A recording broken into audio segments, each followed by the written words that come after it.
Guys, current affairs funda में आप सभी का स्वागत है। मैं हूं आपके साथ अभिषेक शर्मा और इस वीडियो में हम अप्रैल थर्ड वीक के सभी इंपॉर्टेंट करंट अफेयर्स कवर करने वाले हैं। जो भी एस्पिरेंट्स हमारे डेली करंट अफेयर्स नहीं देख पाते हैं वो इस वीडियो के थ्रू अपने अप्रैल थर्ड वीक के सभी इंपॉर्टेंट करंट अफेयर्स कवर कर सकते हैं। साथ ही गाइस, इस सेशन को शुरू करने से पहले आप सभी को बताना चाहूंगा कि आप हमारी 1 ईयर की मेंबरशिप अवेल कर सकते हैं, जिसके अंतर्गत आपको चैनल पर अपलोड होने वाली current affairs video PDF format में मिल जाएगी। इसके लिए आप 249 रुपीज़ पे कर सकते हैं और ये मेंबरशिप आपकी 1 साल के लिए वैलिड रहेगी। इसमें आपको daily current affairs PDF, weekly PDF और मंथली पीडीएफ के साथ साथ जो भी हम topic wise current affairs related videos बनाते हैं, जैसे कि appointment, obituaries, books and authors, days and themes, ये सभी आपको पीडीएफ फॉर्मेट प्रोवाइड कराई जाती है। तो मेंबरशिप पाने का लिंक आपको इस वीडियो के फर्स्ट कमेंट में मिल जाएगा। कोई भी आपकी क्वेरी हो तो हमें कमेंट बॉक्स में जरूर लिखें। तो चलिए फिर करते हैं शुरुआत इस वीडियो सेशन की। नेपाल में माउंट पुमोरी पर चढ़ने वाली पहली भारतीय महिला कौन बनी है? ऑप्शंस आपके सामने हैं और करेक्ट आंसर होगा option B. So Baljeet Kaur has become the first Indian woman to submit Mount Pumori in Nepal. तो देखिए, बलजीत कौर ये सोलन हिमाचल प्रदेश से हैं और ये फर्स्ट इंडियन वुमन बनी हैं जिन्होंने कि नेपाल में स्थित माउंट पुमोरी पर चढ़ाई की है। और इन्हीं के साथ जो इनके साथ रही गुणबाला शर्मा, ये राजस्थान से हैं, ये सेकंड इंडियन वुमन बनी है जिन्होंने कि इसी तरह की जो है सफलता हासिल की है। तो जो बलजीत कौर हैं ये 12 मई को चढ़ी और 8:40 पर पहले ये चढ़ी और उसके तुरंत बाद फिर गुणमाला शर्मा इस पर चढ़ाई की। और हाल ही में हमने क्या पढ़ा था कि नेपाल के कामी रीता, इन्होंने रिकॉर्ड बनाया है माउंट एवरेस्ट पर 25th टाइम ये चढ़े हैं। 25वीं बार इन्होंने चढ़ाई की है। ये अभी हमने एमसीक्यूज फॉर्मेट में पढ़ा था, है ना। तो इसलिए आपके रिवाइज के लिए यहाँ पर बताया गया है। प्रतिष्ठित वेटली अवार्ड 2021 किसने जीता? तो इसका सही आंसर होगा option B. Y Nuklu Phom won the prestigious Whitley award 2021। तो जानते हैं इनके बारे में। देखिए, ये चर्च वर्कर हैं, वाई नुकलू फोम। तो इन्होंने वेटली अवार्ड 2021 जीता है। ये किसके द्वारा दिया जाता है? ये वेटली फंड फॉर नेचर के द्वारा दिया जाता है। अच्छा, इन्होंने क्यों जीता है? पहले बात आप ये जान लीजिए कि जो ये वेटली अवार्ड 2021 या सिंपली वेटली अवार्ड, इसको ग्रीन ऑस्कर के नाम से जाना जाता है। तो इसका मतलब काफ़ी इंपॉर्टेंट अवार्ड है और ये क्वेश्चन भी आपके लिए काफ़ी इंपॉर्टेंट है। तो इन्हें किसके लिए दिया गया है? देखिए, जो ये वाई नुकलू फोम है, इन्होंने क्या किया है कि कम्युनिटी ऑन फॉरेस्ट का नेटवर्क एक क्रिएट किया है। कम्युनिटी ऑन फॉरेस्ट क्या होते हैं? जिसमें जो लोकल्स होते हैं तो उन्हीं के पास लैंड को किस तरह से यूज़ किया जाए, कैसे उसको मैनेजमेंट किया जाए, उसके राइट्स लोकल्स के पास होते हैं। तो इस तरह का इन्होंने एक नेटवर्क बनाया। साथ ही आप जानते होंगे कि ये माइग्रेटरी बर्ड होती है अमूर फाल्कन।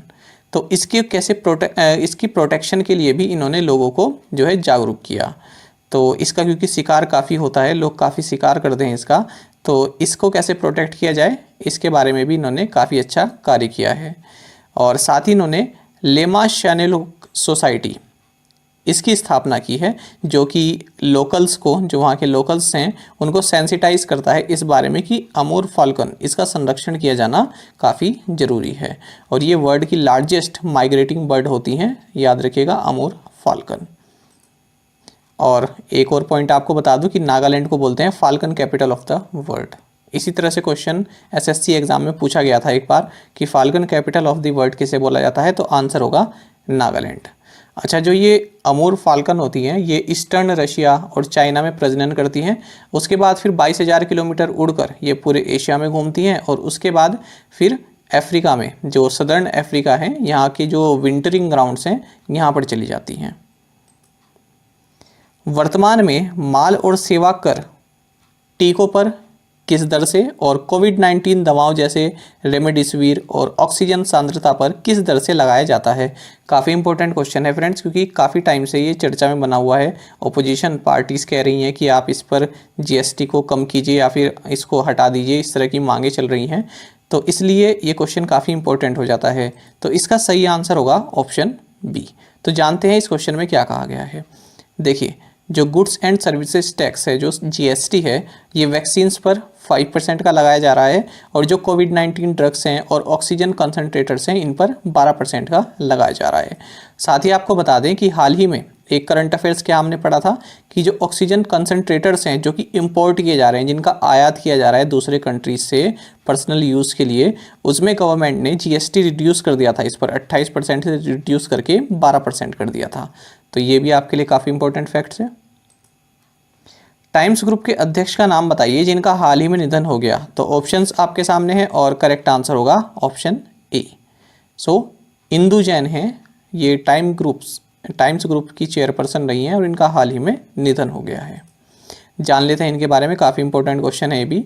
तो 1999 में इन्होंने टाइम्स ग्रुप की चेयरमैन ये बनी थी और साल 2000 में इन्होंने टाइम्स फाउंडेशन इसकी स्थापना की थी। और सबसे इम्पोर्टेंट फैक्ट ये है फ्रेंड्स कि जो फिक्की लेडीज़ ऑर्गेनाइजेशन यानी FLO, इसकी फाउंडर प्रेसिडेंट ये रही थी। ठीक है, मतलब जब ये बना था फिक्की लेडीज़ ऑर्गेनाइजेशन यानी FLO, तो इसकी पहली प्रेसिडेंट यही थी, इंदु जैन। अच्छा, और इस FLO से रिलेटेड हमने अभी और क्या करंट अफेयर पढ़ा था कुछ दिन पहले कि Ujjwala Singhania takes over as the 38th national president of FICCI FLO। तो यहाँ से हमने इसको रिलेट कर दिया है। तो ये पहली फाउंडर प्रेसिडेंट थी इसकी, और अब कौन बनी है ये हमने अभी पढ़ा था ना MCQs में कुछ दिन पहले, तो ये बनी है उज्ज्वला सिंघानिया। साथ ही 2016 में इन्हें पद्म भूषण से भी सम्मानित किया जा चुका है। संयुक्त राष्ट्र मानवीय एजेंसी के प्रमुख के रूप में किसे नियुक्त किया गया है? ऑप्शंस आपके सामने हैं और करेक्ट आंसर होगा ऑप्शन सी।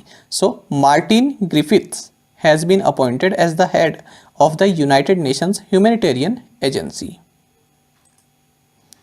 तो जो ये मार्टिन हैं ये यूनाइटेड किंगडम के हैं और United Nations general secretary general Antonio Guterres, इन्होंने इनको humanitarian affairs and emergency relief coordinator appoint किया है।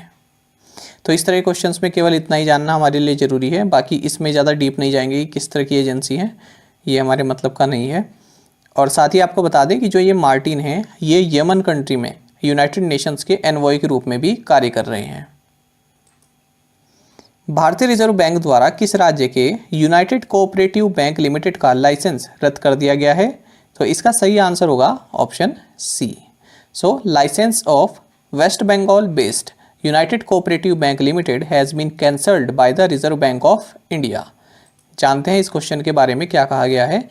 तो ऐसा कहा गया है RBI ने कि इस बैंक के पास एडुकेट कैपिटल नहीं थी, यानी पर्याप्त यहाँ पर पूंजी नहीं थी, इसी वजह से इसका लाइसेंस रद्द कर दिया गया है। तो वेस्ट बंगाल में है ये United cooperative bank limited Bagnan में। और इसके बाद क्या कहा गया है, तो देखिए ऐसा नहीं है कि अब जो इसमें डिपॉजिटर्स हैं इनका पैसा डूब जाएगा। यहाँ पर एक संस्था होती है DICGC, तो जब भी इस तरह से कोई बैंक का लाइसेंस रद्द कर दिया जाता है तो 5 लाख रुपए तक का इंश्योरेंस ये प्रोवाइड कराता है, यानी 5 लाख रुपए तक आप वापस आपको मिल जाएंगे आपके डिपॉजिट के। अच्छा, साथ ही अगर हम बात करें DICGC की, deposit insurance and credit guarantee corporation की, तो इसकी पूरी तरह से जो इसका मालिकाना हक है वो रिजर्व बैंक ऑफ इंडिया का है। It is a Holi owned subsidiary of reserve Bank of India, ये इंपॉर्टेंट फैक्ट है। दूसरा ये है कि इसके चेयरमैन कौन है, तो MD पात्रा जो कि डिप्टी गवर्नर है RBI के, वही इसके चेयरमैन होते हैं। तो कोई भी एक गवर्नर, चारों में से कोई भी एक गवर्नर इसके चेयरमैन होते हैं। तो फिलहाल कौन है, MD पात्रा है। और हेड ऑफिस कहाँ है, मुंबई में है। Suzuki motorcycle India private limited में कंपनी प्रमुख के रूप में किसे नियुक्त किया गया है? ऑप्शंस आपके सामने हैं और करेक्ट आंसर होगा option B. Santoshi Ushira has been appointed as the company head at Suzuki motorcycle India private limited. और जो ये संतोषी उशिरा हैं ये कोइचिरो हिराओ इनको सक्सीड करेंगे, इनका स्थान लेंगे। और जो Suzuki motorcycle India private limited है इसका हेडक्वार्टर्स गुड़गांव हरियाणा में है और ये इसकी पेरेंट एजेंसी क्या है, सुजुकी, जो कि जापान में जिसका हेडक्वार्टर्स है। ये आप याद रखिएगा, जापानी कंपनी है ना ये, तो इसने इंडिया में जो इसकी सब्सिडरी है इसका हेडक्वार्टर्स गुड़गांव हरियाणा में है। तो यहाँ पर जो ये कंपनी है इसका हेड बनाया गया है संतोषी उचिरा को। विटैलिक ब्यूटेरिन जिन्होंने भारत में कोविड-19 राहत कार्य के लिए $1 बिलियन डोनेशन दिया है, किस क्रिप्टो करेंसी के संस्थापक हैं? ऑप्शंस आपके सामने हैं और करेक्ट आंसर होगा option D. So Vitalik Buterin who donated $1 billion to support COVID-19 relief work in India is the founder of Ethereum। तो ये एक क्रिप्टो करेंसी है, डिजिटल करेंसी है, इसके ये संस्थापक हैं। और आपको बता दें कि इन्होंने इथेरियम इसको जो है गेविन वुड के साथ मिलकर इन्होंने इस क्रिप्टो करेंसी को जो है फाउंडेड किया था, यानी कि इसकी कह सकते हैं एक तरह से क्रिएट किया था। अच्छा, और ये बिटकॉइन के बाद दूसरी लार्जेस्ट क्रिप्टो करेंसी है मार्केट कैपिटलाइजेशन की अगर बात करें, ये भी आप याद रखिएगा। और इन्होंने जो ये डोनेशन है ये कोविड क्रिप्टो रिलीफ फंड में दी है। और जो ये कोविड क्रिप्टो रिलीफ फंड है ये किसके द्वारा चलाया जाता है? ये संदीप नेलवाल के द्वारा चलाया जाता है। तो इन्होंने ये कोविड क्रिप्टो रिलीफ फंड में दिया है। किस देश ने गूगल पर 102 मिलियन यूरो का जुर्माना लगाया है?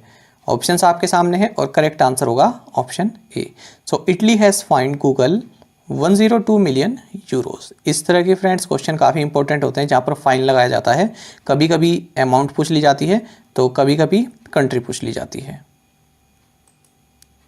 तो देखिए यहाँ पर 102 मिलियन यूरोस, या जिसे हम अगर डॉलर में बात करें तो 123 मिलियन डॉलर इतना बन जाता है। तो इटली ने गूगल पर यहाँ पर जो है फ़ाइन लगाया है।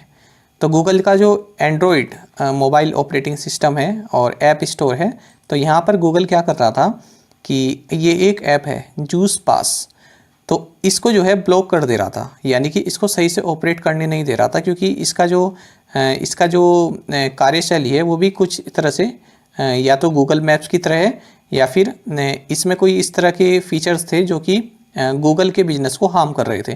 तो इस वजह से गूगल ने इसको जो है सही से इसको ऑपरेट करने नहीं दे रहा था। इसी को देखते हुए इटली ने इस पर फाइन लगाया है। इटली की अगर बात करें तो प्रेसिडेंट हैं सर्जियो मैटेरेला, प्राइम मिनिस्टर है मारियो द्रागी, कैपिटल है रोम और करेंसी है यूरो। कनक मूर्ति जिनका हाल ही में निधन हो गया, ये एक प्रसिद्ध क्या थी? ऑप्शंस आपके सामने हैं और करेक्ट आंसर होगा option B. Kanak Murthy who passed away recently was a renowned sculptor. तो ये जो है मूर्तिकार थी, काफ़ी फेमस थी और इन्होंने 2 बुक्स भी लिखी थी, एक तो शिल्प रेखा और दूसरी थी हाउडे। एक ये इनका मेमोआर था हाउडे। विश्व बैंक की migration and development brief report के अनुसार किस देश ने 2020 में सबसे अधिक प्रेषण यानी रेमिटेंस प्राप्त किया है?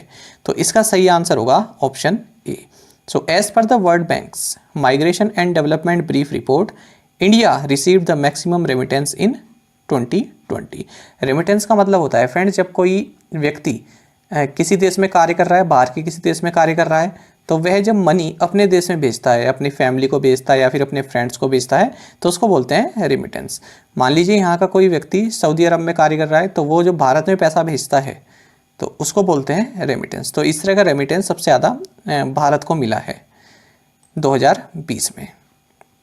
तो कितना मिला है 83 बिलियन US डॉलर का रेमिटेंस भारत को 2020 में मिला है। हालांकि 2019 के कंपेयर में ये 0.2% कम है, ये भी आप याद रखिएगा।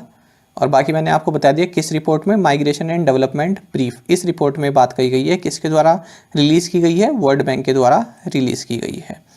दूसरे नंबर पर चाइना है और इसके बाद फिर इंडिया, चाइना के बाद मैक्सिको है, फिर फिलीपींस है, इजिप्ट है, फिर पाकिस्तान है, फिर फ्रांस है और फिर बांग्लादेश है। साथ ही अब दूसरी चीज़ ये तो आ गया कि कहाँ से हमारे पास आया, दूसरी चीज़ है कि किस कंट्री से सबसे ज़्यादा गया। तो remittance outflow was maximum from the United states. तो सबसे ज़्यादा जहाँ से बाहर गया है वे गया है यूनाइटेड स्टेट्स से। दूसरे नंबर पर UAE है और तीसरे नंबर पर सऊदी अरब है। भारत की अगर बात करें तो 2020 में भारत से जो रेमिटेंस बाहर गया है वो गया है 7 बिलियन US डॉलर का। लंदन के व्यवसाय के लिए उप महापौर के रूप में किसे फिर से नियुक्त किया गया है? ऑप्शंस आपके सामने हैं और करेक्ट आंसर होगा option D. So Rajesh Agarwal has been reappointed as London's deputy mayor for business. महापौर मतलब कि मेयर। तो राजेश अग्रवाल को चुना गया है लंदन का डिप्टी मेयर फॉर बिजनेस। अच्छा, किसके द्वारा चुना गया है? लंदन के जो मेयर हैं सादिक खान, तो इन्होंने फिर से अपना दोबारा ये अपॉइंट किए गए हैं या इलेक्ट हुए हैं, सेकंड टर्म अब ये कर रहे हैं, तो इन्होंने ही इनको राजेश अग्रवाल को फिर से रीअपॉइंट किया है। पहली बार ये 2016 में इस रोल के लिए चुने गए थे। किस आईआईटी ने एक पोर्टेबल तकनीक, पारंपरिक eco friendly mobile cremation system विकसित किया है? तो इसका सही आंसर होगा option B. So IIT Ropar has developed a portable tech traditional eco friendly mobile cremation system. Cremation मतलब जब कोई जैसे कोई डेड बॉडी आती है तो उसको जो जलाया जाता है ना, अग्नि जो दी जाती है, उसको बोलते हैं क्रीमेशन। तो इसके लिए आईआईटी रोपड़ ने एक eco friendly mobile cremation system को जो है लॉन्च किया है। ये यहाँ पर इसका डेमो करके दिखा रहे हैं आईआईटी रोपड़ के जो प्रोफेसर्स हैं ये लोग। तो देखिए इसमें क्या है, इसमें लकड़ी तो यूज़ हो रही है मगर जो जनरली लकड़ी चाहिए होती है उससे कम लकड़ी यहाँ पर यूज़ हो रही है, और ये स्मोकलेस क्रीमेशन है, यानी इसमें से बिल्कुल भी धुआं नहीं निकलता है। तो इस तरह की टेक्नोलॉजी इन्होंने ईजाद की है आईआईटी रोपड़ ने। इंपॉर्टेंट क्वेश्चन है, याद रखिएगा। निम्नलिखित में से किसे प्रीपेड भुगतान व्यवसाय के लिए रिजर्व बैंक ऑफ इंडिया की मंजूरी मिली है? काफ़ी इंपॉर्टेंट क्वेश्चन है और इसका सही आंसर होगा option A. So Bajaj finance has received RBI approval for the prepaid payment business. जानते हैं इस क्वेश्चन के बारे में। तो देखिए, जो बजाज फाइनेंस है इसको प्रीपेड पेमेंट इंस्ट्रूमेंट ऑपरेशन के लिए आरबीआई की मंजूरी मिल गई है। किस तरह के लिए? जो semi closed prepaid payment instruments होते हैं इनके लिए। जानते हैं कि प्रीपेड पेमेंट इंस्ट्रूमेंट्स क्या होते हैं। देखिए जैसा कि यहाँ पर लिखा है, prepaid payment instruments help you avail goods services fund transfers and remittances against a pre stored value on the instrument. देखिए अब समझते हैं, मान लीजिए आपको गुड्स एंड सर्विसेज लेनी है, आपको पैसा ट्रांसफ़र करना है, आपको पैसा निकालना है, विड्रॉ करना है, तो आप जिन चीज़ों का सहायता लेते हैं उन्हें बोलते हैं प्रीपेड पेमेंट इंस्ट्रूमेंट्स। एग्जाम्पल से समझें तो पेटीएम हो गया, गूगल पे हो गया, और आपका credit card, debit card, ATMs, ठीक है, जो ये होते हैं, ये सभी आपके प्रीपेड पेमेंट इंस्ट्रूमेंट्स कहलाते हैं। इन्हीं में ही आपका गिफ्ट वाउचर भी आता है, कूपन्स जो आप अप्लाई करते हैं ये भी इन्हीं में ही आते हैं प्रीपेड पेमेंट इंस्ट्रूमेंट्स में। ठीक है, जैसे आपका पेटीएम है तो इसमें आप अपने वॉलेट में मनी लोड कर देते हैं, उसके बाद फिर उसकी सहायता से आप जो भी आपको ख़रीदना होता है वो आप ख़रीद लेते हैं। तो इस तरह के जितने भी होते हैं ये गूगल पे, पेटीएम और आपके ATM cards, gift voucher, coupons, ये सभी आपके प्रीपेड पेमेंट इंस्ट्रूमेंट्स कहलाते हैं। हालांकि इसमें 3 कैटेगरी हो जाती है, जैसे क्लोज्ड सिस्टम होता है, सेमी क्लोज्ड होता है और ओपन होता है। तो ये अलग अलग इनके फीचर्स होते हैं। किसी में कैश विड्रॉल की सुविधा नहीं होती, किसी में होती है। जैसे ओपन होता है, जो ओपन सिस्टम होता है उसमें कैश विड्रॉल आप कर सकते हैं क्योंकि इसके अंतर्गत एटीएम्स ये सभी आते हैं। आगे बढ़ते हैं। किस राज्य ने ग्लाइफोसेट पर पूर्ण रूप से प्रतिबंध लगाया है? ऑप्शंस आपके सामने हैं और करेक्ट आंसर होगा option C. So Telangana government has imposed a total ban on glyphosate. जानते हैं इसके बारे में। देखिए क्यों लगाया है, जो कॉटन फार्म्स होते हैं तो वहाँ पर कुछ इस तरह की घास हो जाती है जो कि हमको नहीं चाहिए होती, मतलब कि एक तरह से वो अनावश्यक घास वहाँ पर पैदा हो जाती है। तो उसको मारने के लिए, उसको नष्ट करने के लिए हर्बिसाइड यूज़ किए जाते हैं। तो हर्बिसाइड का छिड़काव होता है, तो इन हर्बिसाइड में ग्लाइफोसेट होता है। तो इसीलिए अब जो ये हर्बिसाइड है तो ऑब्वियस सी बात है कि सॉइल को भी पोल्यूट करेंगे, जो हमारी भूमि है उसको पोल्यूट करेंगे, मिट्टी को पोल्यूट करेंगे, और ह्यूमन बींग्स के लिए भी ये जो है घातक साबित होते हैं। तो इसलिए तेलंगाना गवर्नमेंट ने इनको बैन कर दिया है। साथ ही अगर हम तेलंगाना की बात करें तो चीफ मिनिस्टर है के चंद्रशेखर राव, गवर्नर है तमिलसाई सौंदरराजन, कैपिटल है हैदराबाद। तेलंगाना से जुड़े अगर हम कुछ इंपॉर्टेंट स्टैटिक जीके की बात करें तो नागार्जुन सागर श्रीशैलम टाइगर रिजर्व, ये काफ़ी इंपॉर्टेंट है, तेलंगाना में है। Kawal tiger reserve, Amrabad tiger reserve, KBR national park, ये इसी नाम से पूछा जाता है, याद रखिएगा इसको। Mahavir Harina Vanasthali national park, Mrugavani national park और नेहरू जूलॉजिकल पार्क, ये सभी तेलंगाना में है। साथ ही सबसे इम्पोर्टेंट आपके लिए ये है कि यहाँ पर जो 2 फेस्टिवल बाथुकम्बा और बोनालू, ये काफ़ी इंपॉर्टेंट है, आप याद रखिएगा। बाथुकम्बा तो कई बार अलग अलग एग्जाम से पूछा गया है। साथ ही उगादी ये यहाँ पर न्यू ईयर सेलिब्रेशन के रूप में मनाया जाता है। अलग अलग स्टेट्स में जो न्यू ईयर्स होते हैं उनके अलग अलग नाम होते हैं, जैसे गुड़ी पर्व है ये गोवा और महाराष्ट्र में है, तो इसी तरह से जो आपका कर्नाटक, आंध्र प्रदेश और तेलंगाना में है इसे उगादि नाम से मनाया जाता है। किस लघु वित्त बैंक ने पूरे भारत में अपने सभी ग्राहकों के लिए आई चूज माई नंबर सुविधा शुरू की है? तो इसका सही आंसर होगा option B. So Jana small finance bank launched I choose my number feature for all its customers across India. तो क्या पर्पस है इसका? इसका पर्पस ये है, देखिए आई चूज माई नंबर, जैसे कि नाम से ही पता चल रहा है, तो जो कस्टमर्स हैं वो अपना एक जो भी उनको नंबर अच्छा लगता है तो उसी हिसाब से वे अपना सेविंग और करंट अकाउंट नंबर बना सकते हैं। जो भी आप नंबर पसंद है आपको, उसी नंबर को आप अपना सेविंग और करंट अकाउंट नंबर बना सकते हैं, बशर्ते वो नंबर अवेलेबल होना चाहिए। बात करें जना स्मॉल फाइनेंस बैंक की, तो हेडक्वार्टर्स इसका बेंगलुरु कर्नाटक में है और एमडी एंड सीईओ हैं अजय कमल। निम्नलिखित में से किसे बीपीसीएल का नया सीएमडी नियुक्त किया गया है? तो ऑप्शंस आपके सामने हैं और करेक्ट आंसर होगा option D. So Arun Kumar Singh has been appointed as the new chairman and managing director of BPCL. CMD का मतलब होता है चेयरमैन एंड मैनेजिंग डायरेक्टर। तो अरुण कुमार सिंह को यहाँ पर नियुक्त किया गया है। किसके द्वारा? पब्लिक एंटरप्राइजेस सिलेक्शन बोर्ड, ये गवर्नमेंट ऑफ इंडिया की तरफ से ये बोर्ड बनाया गया है। तो जो आपके पीएसयू होते हैं तो उनके हेड्स को यही सिलेक्ट करता है। और बीपीसीएल का हेडक्वार्टर्स मुंबई महाराष्ट्र में है। एस बालचंद्रन को किस देश में भारत के अगले राजदूत के रूप में नियुक्त किया गया है? ऑप्शंस आपके सामने हैं और करेक्ट आंसर होगा ऑप्शन सी। तो जो S Balachandra has been appointed as the next ambassador of India to Suriname. Friends, ये जो कंट्री है सूरीनाम, कई बार आपसे पूछ लिया जाता है, इसकी कैपिटल पूछ ली जाती है या फिर ये पूछ लिया जाता है कि ये कौन से कॉन्टिनेंट में है। तो ये साउथ अमेरिका में है, ये आप याद रखेंगे। दूसरा इसी तरह की एक कंट्री है बुर्किना फासो, तो ये अफ्रीका में है। क्योंकि कम न्यूज़ में रहती हैं लेकिन काफ़ी इंपॉर्टेंट दोनों कंट्रीज़ हैं, तो आप याद रखिएगा। सूरीनाम है साउथ अमेरिका में और बुर्किना फासो है आपका इसमें अफ्रीका में। तो सूरीनाम की अगर हम बात करें तो प्रेसिडेंट है चंद्रिका प्रसाद चैन और करेंसी है सूरीनाम डॉलर और कैपिटल है पैरामैरिबो। भारतीय और इंडोनेशियाई नौसेना ने किस समुद्र में पासेक्स का संचालन किया है, यानी पासेक्स एक्सरसाइज की है? ऑप्शंस आपके सामने हैं और करेक्ट आंसर होगा ऑप्शन ए।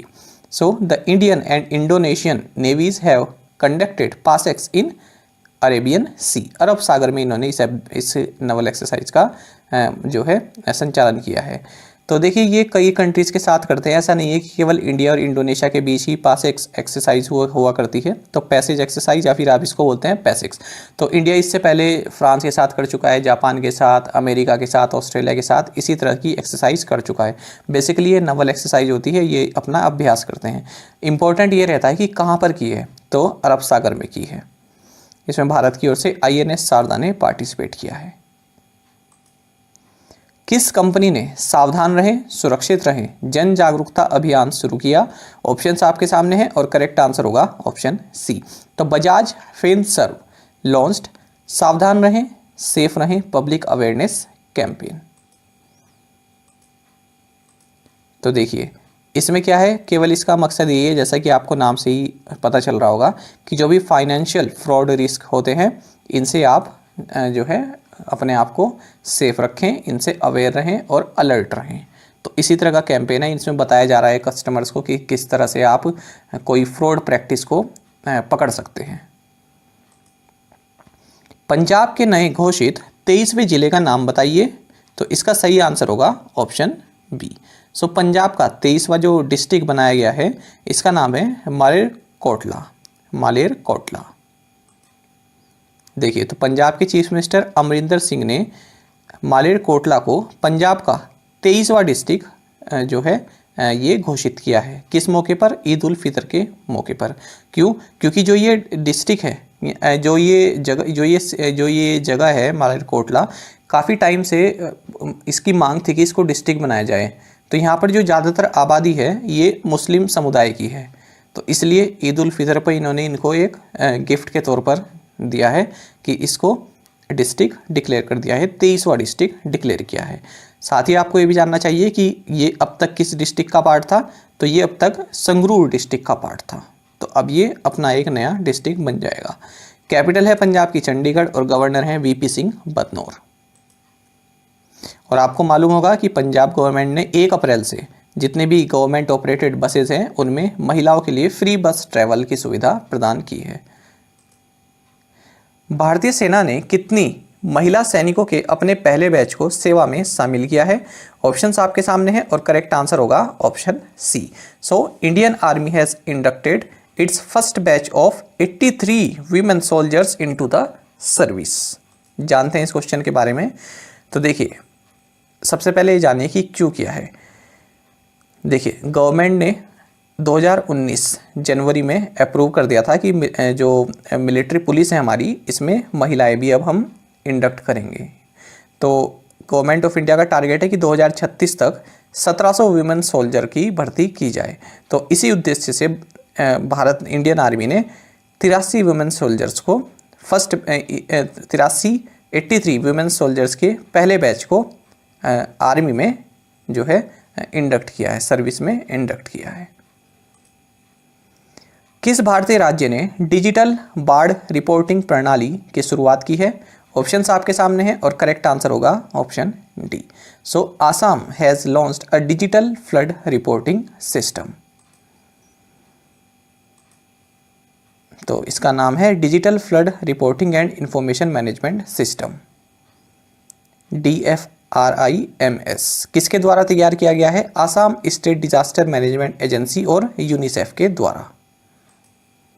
और आपको पता होगा कि यहाँ का आसाम के नए सीएम बने हैं हिमांता बिस्वा शर्मा, गवर्नर है जगदीश मुखी और कैपिटल है दिसपुर। साथ ही ये हमने हाल ही में पढ़ा था आसाम के बारे में कि आसाम को प्रगज्योतिषा या कामरूपा के नाम से जाना जाता था और आसाम को land of red river and blue hills के नाम से जाना जाता है। साथ ही काजीरंगा नेशनल पार्क जो कि 1 हॉर्न इंडियन राइनोस के लिए जाना जाता है, और Manas national park, Dibru Saikhowa national park, Orang national park, Pobitora wildlife sanctuary, ये सभी आसाम में है। और यहाँ पर कामाख्या टेम्पल भी है, प्रसिद्ध कामाख्या टेम्पल, ये नीलाचल हिल पर है। फ्रेंड्स देखिए, अगर आप हमारी डेली करंट अफेयर्स देखते हैं तो जब भी कोई स्टेट की बात आएगी तो हमेशा मैं आपको ये ज़रूर बताऊंगा। अगली बार फिर मान लीजिए आसाम की बात आएगी तो फिर से मैं आपको ये पूरा रिवाइज कराऊंगा। तो इस तरह से क्या होगा, आपको याद करने की ज़रूरत ही नहीं पड़ेगी। जैसे ही आपको 2-3 बार एक स्टेट हमारे उसमें आएगा करंट अफेयर्स में, तो आपको अपने आप ही ये एक्स्ट्रा फैक्ट्स याद हो जाएंगे। इसलिए ज़रूरी है कि आप एक तो डेली हमारे वीडियोस देखें, साथ ही अंत तक वीडियो देखें, तो इससे आपको काफ़ी कुछ जानने के लिए मिलेगा। और हाल ही में हमने क्या पढ़ा था कि जो अजंता नियोग है, अजंता नियोग, ये आसाम की फर्स्ट वुमेन फाइनेंस मिनिस्टर बनी है।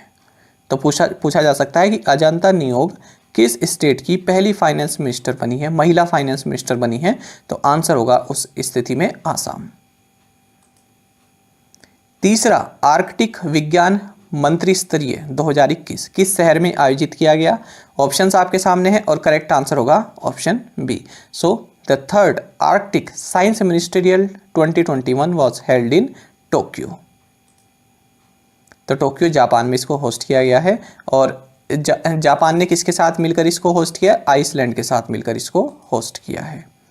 ये आप देख सकते हैं, ठीक है। ये जो है आपका आर्कटिक रीजन है। पहले ये जान लीजिए कि जो ये आपकी मिनिस्टीरियल रही है, जो ये समिट रही है, इसका थीम रहा है knowledge for a sustainable Arctic. और इससे पहले जो ये आपकी आर्कटिक साइंस मिनिस्टीरियल रही है, ये सबसे पहले USA में 2016 में हुई थी, उसके बाद 2018 में जर्मनी में हुई थी, और अब ये तीसरा एडिशन हुआ है। तो देखिए, आप ये जान लीजिए कि आर्कटिक रीजन में क्या क्या आता है। तो देखिए, आर्कटिक रीजन में एक तो आपका आर्कटिक ओशन आता है, और इसके बाद आपका रशिया का कुछ पार्ट आता है, अलास्का जो कि US का पार्ट है, इसका कुछ पार्ट आपका आता है, फिनलैंड का पार्ट आता है, स्वीडन का पार्ट आता है, नॉर्वे का पार्ट आता है, आइसलैंड का पार्ट आता है, ठीक है। और ये ग्रीनलैंड आता है, इसमें कनाडा का पार्ट आता है। तो ये सभी आपके लिए ये आपका आर्कटिक रीजन कहलाता है। आई होप आपको पसंद आया होगा, क्योंकि पहली बार शायद आप में से कई लोग जान रहे होंगे कि आर्कटिक रीजन आखिर है क्या। तो ये सभी कंट्रीज़ इसमें आती हैं। और आपको बता दें कि जुलाई 2008 से भारत का आर्कटिक में अपना एक स्टेशन भी है जिसका नाम है हिमाद्री। तो नॉर्वे में है ये। आगे बढ़ते हैं। और अगर फ्रेंड्स आपको हमारा कंटेंट अच्छा लगता है तो आप लाइक भी करते रहा कीजिए। तो हमारा नेक्स्ट क्वेश्चन है, all time favourites for children नामक पुस्तक के लेखक कौन है? ऑप्शंस आपके सामने हैं और करेक्ट आंसर होगा option B. So Ruskin Bond is the author of the book titled all time favourites for children. तो देखिए इसमें क्या है, तो इसमें एक तो पहली बात आपको बता दूं कि रस्किन बॉन्ड जो है बच्चों के लिए लिखने के लिए काफ़ी जाने जाते हैं। अगर मान लीजिए मैं आपको एक ऐसी सिंपल सी बात बता देता हूँ, मान रस्किन बॉन्ड की, क्योंकि कई बार पूछे जाते हैं एग्जाम में क्वेश्चन। मान लीजिए कोई चिल्ड्रन से रिलेटेड आपको लग रही है कोई बुक है और उसमें रस्किन बॉन्ड भी ऑप्शन में दिए गए हैं, पर आप नहीं जानते कि सही आंसर क्या होगा, तो ज़्यादातर चांस रहेंगे कि आंसर उसका रस्किन बॉन्ड ही रहेंगे। ठीक है, तो ये आपको आइडेंटिफाई कर लेना है कि बुक क्या वो चिल्ड्रन से रिलेटेड है, क्या उसका थीम इस तरह से है कि वो किसी तरह से चिल्ड्रन से जुड़ रहा है, तो आंसर उसका रस्किन बॉन्ड रहेंगे। तो देखिए इसमें रस्किन बॉन्ड द्वारा जो 25 काफ़ी फेमस स्टोरीज रही हैं उसका कलेक्शन है इस वाली बुक में, all time favourites for children. और इस बुक को इलस्ट्रेट किया है कश्मीरा सरोदे ने। और आपको बता दें जो ये रस्किन बॉन्ड हैं इन्हें 1992 में 1992 में साहित्य अकेडमी अवार्ड भी मिला था, our trees still grow in Dehra, इस बुक के लिए। ये नॉवल में इनका इंग्लिश में इनका नॉवल है और पद्मश्री से भी सम्मानित किया जा चुका है और पद्म भूषण से भी इनको सम्मानित किया जा चुका है। किस कंपनी ने 2 नैनोमीटर नैनोशीट तकनीक के साथ दुनिया की पहली चिप लॉन्च की है? ऑप्शंस आपके सामने है और करेक्ट आंसर होगा option A. So IBM has launched the world's first chip developed with 2 nanometre nanosheet technology. और जो इसके IBM है इसके chairman and chief executive officer हैं अरविंद कृष्णा और हेडक्वार्टर्स है आर्मोंग, न्यूयॉर्क, यूनाइटेड स्टेट्स में। तो इस क्वेश्चन में इतना ही जानने के लिए था। अंतर्राष्ट्रीय परिवार दिवस किस दिन मनाया जाता है? ऑप्शंस आपके सामने हैं और करेक्ट आंसर होगा option C. So international day of families is celebrated on May 15। और इस बार 2021 में इसका थीम है फैमिलीज एंड न्यू टेक्नोलॉजीज। किस देश ने अमेरिका और चेक गणराज्य को अनफ्रेंडली कंट्रीज की सूची में शामिल किया है? ऑप्शंस आपके सामने हैं और करेक्ट आंसर होगा option B. So Russia has included US and चेक Republic in unfriendly countries list. देखिए कई सारे कारण रहे हैं। एक तो ये है कि यूक्रेन के बॉर्डर पर रशिया ने अपने ट्रूप्स का जमावड़ा कर दिया है। दूसरा, अमेरिका आरोप लगाता आया है कि हमारी इलेक्शंस में रशिया हस्तक्षेप करता है। और आप ये भी कह सकते हैं कि हाल ही में जो US के प्रेसिडेंट हैं जो बिडेन, इन्होंने इनको एक हत्यारे से भी कंपेयर कर दिया था। तो इस तरह से इनमें जो है पूरा मामला चल रहा है। साथ ही जो चेक रिपब्लिक है इसका ये कहना है कि इसने 2014 में हमारे यहाँ एक बम विस्फोट करवाया था। तो इसी वजह से ये सभी अनफ्रेंडली लिस्ट में ऐड कर दिए गए हैं, यूनाइटेड स्टेट्स और चेक रिपब्लिक। जानते हैं फ्रेंड्स रशिया के बारे में। देखिए प्रेसिडेंट हैं व्लादिमीर पुतिन, प्राइम मिनिस्टर है मिखाइल मिशुस्तिन, कैपिटल है मॉस्को, करेंसी है रशियन रूबल। यहाँ का जो पार्लियामेंट है उसका नाम है फेडरल असेंबली। इसके अपर हाउस को बोलते हैं फेडरेशन काउंसिल, जैसे हमारे यहाँ राज्यसभा है। लोअर हाउस को बोलते हैं स्टेट डूमा, जैसे कि हमारे यहाँ लोकसभा है। रेड स्क्वायर है यहाँ पर, इसको आप याद रखिएगा, पूछ लिया जाता है। दूसरा यहाँ पर पीटरहोफ पैलेस है, ये यूनेस्को वर्ल्ड हेरिटेज साइट है इसलिए काफ़ी इंपॉर्टेंट है। लेक बैकाल यहाँ पर है। क्रेमलिन, ये रशिया के जो प्रेसिडेंट है इनका ऑफिशियल रेजिडेंस कहलाता है क्रेमलिन। कभी भी आप न्यूज़ में देखेंगे तो आप पाएंगे कि क्रेमलिन की ओर से इस तरह का ऑर्डर दिया गया, यानी कि प्रेसिडेंट द्वारा ये ऑर्डर निकाला गया है। आपको बता दें कि रशिया जो है ये 2 कॉन्टिनेंट्स में, एक तो यूरोप में और एक एशिया में, तो ईस्टर्न यूरोप में और नॉर्थ एशिया, इन दोनों में ही इसकी लैंड जो है पूरी आती है। और ये लार्जेस्ट कंट्री है वर्ल्ड की, ये आपको मालूम होगा। मेजर रिवर्स कौन कौन सी यहाँ से जाती हैं? एक तो आमूर, ओब एंड वोल्गा। देखिए जैसे मैंने आपको बताया ये पूरा रशिया है। तो ये आप बाउंड्री देख रहे हैं, तो यूरल माउंटेन्स यहाँ पर हैं, ठीक है। अच्छा ये है रशिया, ये रशिया का वो पार्ट है जो यूरोप में आता है, ये रशिया का वो पार्ट है जो एशिया में आता है। इसीलिए रशिया को कहते हैं ट्रांस कॉन्टिनेंटल कंट्री, ऐसी कंट्री जो 2 कॉन्टिनेंट्स में होती है। तो इसलिए रशिया जो है ट्रांस कॉन्टिनेंटल कंट्री है। रशिया की तरह टर्की भी है, टर्की भी इसी तरह यूरोप और एशिया में है। इजिप्ट है, इजिप्ट इस तरह एशिया और अफ्रीका का हिस्सा है। तो ये भी सभी ट्रांस कॉन्टिनेंटल कंट्रीज़ हैं। अच्छा, आप ये देख रहे होंगे कि ये कितना छोटा सा पार्ट है रशिया का जो यूरोप में है, लेकिन 70% से ज़्यादा आबादी इसी हिस्से में रहती है। तो बेसिकली रशिया को जो है एक यूरोपियन कंट्री माना जाता है। और ये जो आप हिस्सा देख रहे हैं, तो 77% 77% जो क्षेत्रफल है रशिया का, वो एशिया में आता है। आगे बढ़ते हैं। निम्नलिखित में से किसने एक digital platform Digi Golds launch किया है? तो इसका सही आंसर होगा option C. So Airtel payments bank launched a digital platform Digi Golds. जानते हैं इसके बारे में क्या है? तो इसमें जो भी एयरटेल पेमेंट्स बैंक के जो सेविंग अकाउंट कस्टमर्स हैं, ये एयरटेल थैंक्स ऐप के थ्रू 24 कैरेट गोल्ड में इन्वेस्ट कर सकते हैं। एयरटेल पेमेंट बैंक की अगर बात करें तो सीईओ हैं अनुब्रता बिस्वास, हेडक्वार्टर्स है न्यू दिल्ली में। सेंट्रल तिब्बतन एडमिनिस्ट्रेशन का अध्यक्ष कैसे चुना गया है? ऑप्शंस आपके सामने हैं और करेक्ट आंसर होगा option A. Penpa Tsering has been elected the president of the central Tibetan administration, यानी CTA। देखिए, जो ये सेंट्रल तिब्बतन एडमिनिस्ट्रेशन है, इसको तिब्बतन गवर्नमेंट इन एग्जाइल भी बोलते हैं। इसका मतलब होता है कि इन एग्जाइल का मतलब होता है कि यदि आपको राजनीतिक कारणों से अपना देश छोड़कर बाहर रहना पड़े तो उसको बोलते हैं एन एग्जाइल। तो जो तिब्बतन गवर्नमेंट इन एग्जाइल का मतलब क्या है? अपना देश छोड़कर ये बाहर रह रहे हैं। बाहर कहाँ रह रहे हैं? हमारे यहाँ जो हिमाचल प्रदेश में धर्मशाला है, यहाँ पर इनका ऑफिस है, ऑफिस कह सकते हैं, या फिर हेडक्वार्टर्स जो भी है इनका अपनी सरकार का। तो आपको पता होगा, देखिए जान लेते हैं। तो 1959 की ये बात है। तो दलाई लामा ने क्या किया, यहाँ पर मसूरी में, उत्तराखंड के मसूरी में तिब्बतन एक्साइल एडमिनिस्ट्रेशन इसकी स्थापना की। लेकिन उसके बाद फिर 1960 में हिमाचल प्रदेश के धर्मशाला में इसको लोकेट कर दिया गया। क्योंकि आपको पता होगा कि चाइना ने जब तिब्बत को इन्वेड किया 1950 में, उसके बाद फिर 1959 में उसने इन जो भी इसके खिलाफ आवाज़ उठा रहा था उनके ऊपर क्रैकडाउन किया। तो उसी में दलाई लामा जो है भारत आ गए थे वहाँ से, ठीक है, भारत आ गए थे बचकर। तो इन्होंने फिर यहाँ पर तिब्बतन एक्साइल एडमिनिस्ट्रेशन इसकी स्थापना की धर्मशाला हिमाचल प्रदेश में। तो जो भी लोग, चाहे वो तिब्बत में रहते हों चाहे वो तिब्बत से बाहर रहते हों, तो इसी जो ये सेंट्रल तिब्बतन एडमिनिस्ट्रेशन है, इसी को ही अपना जो है गवर्नमेंट मानते हैं।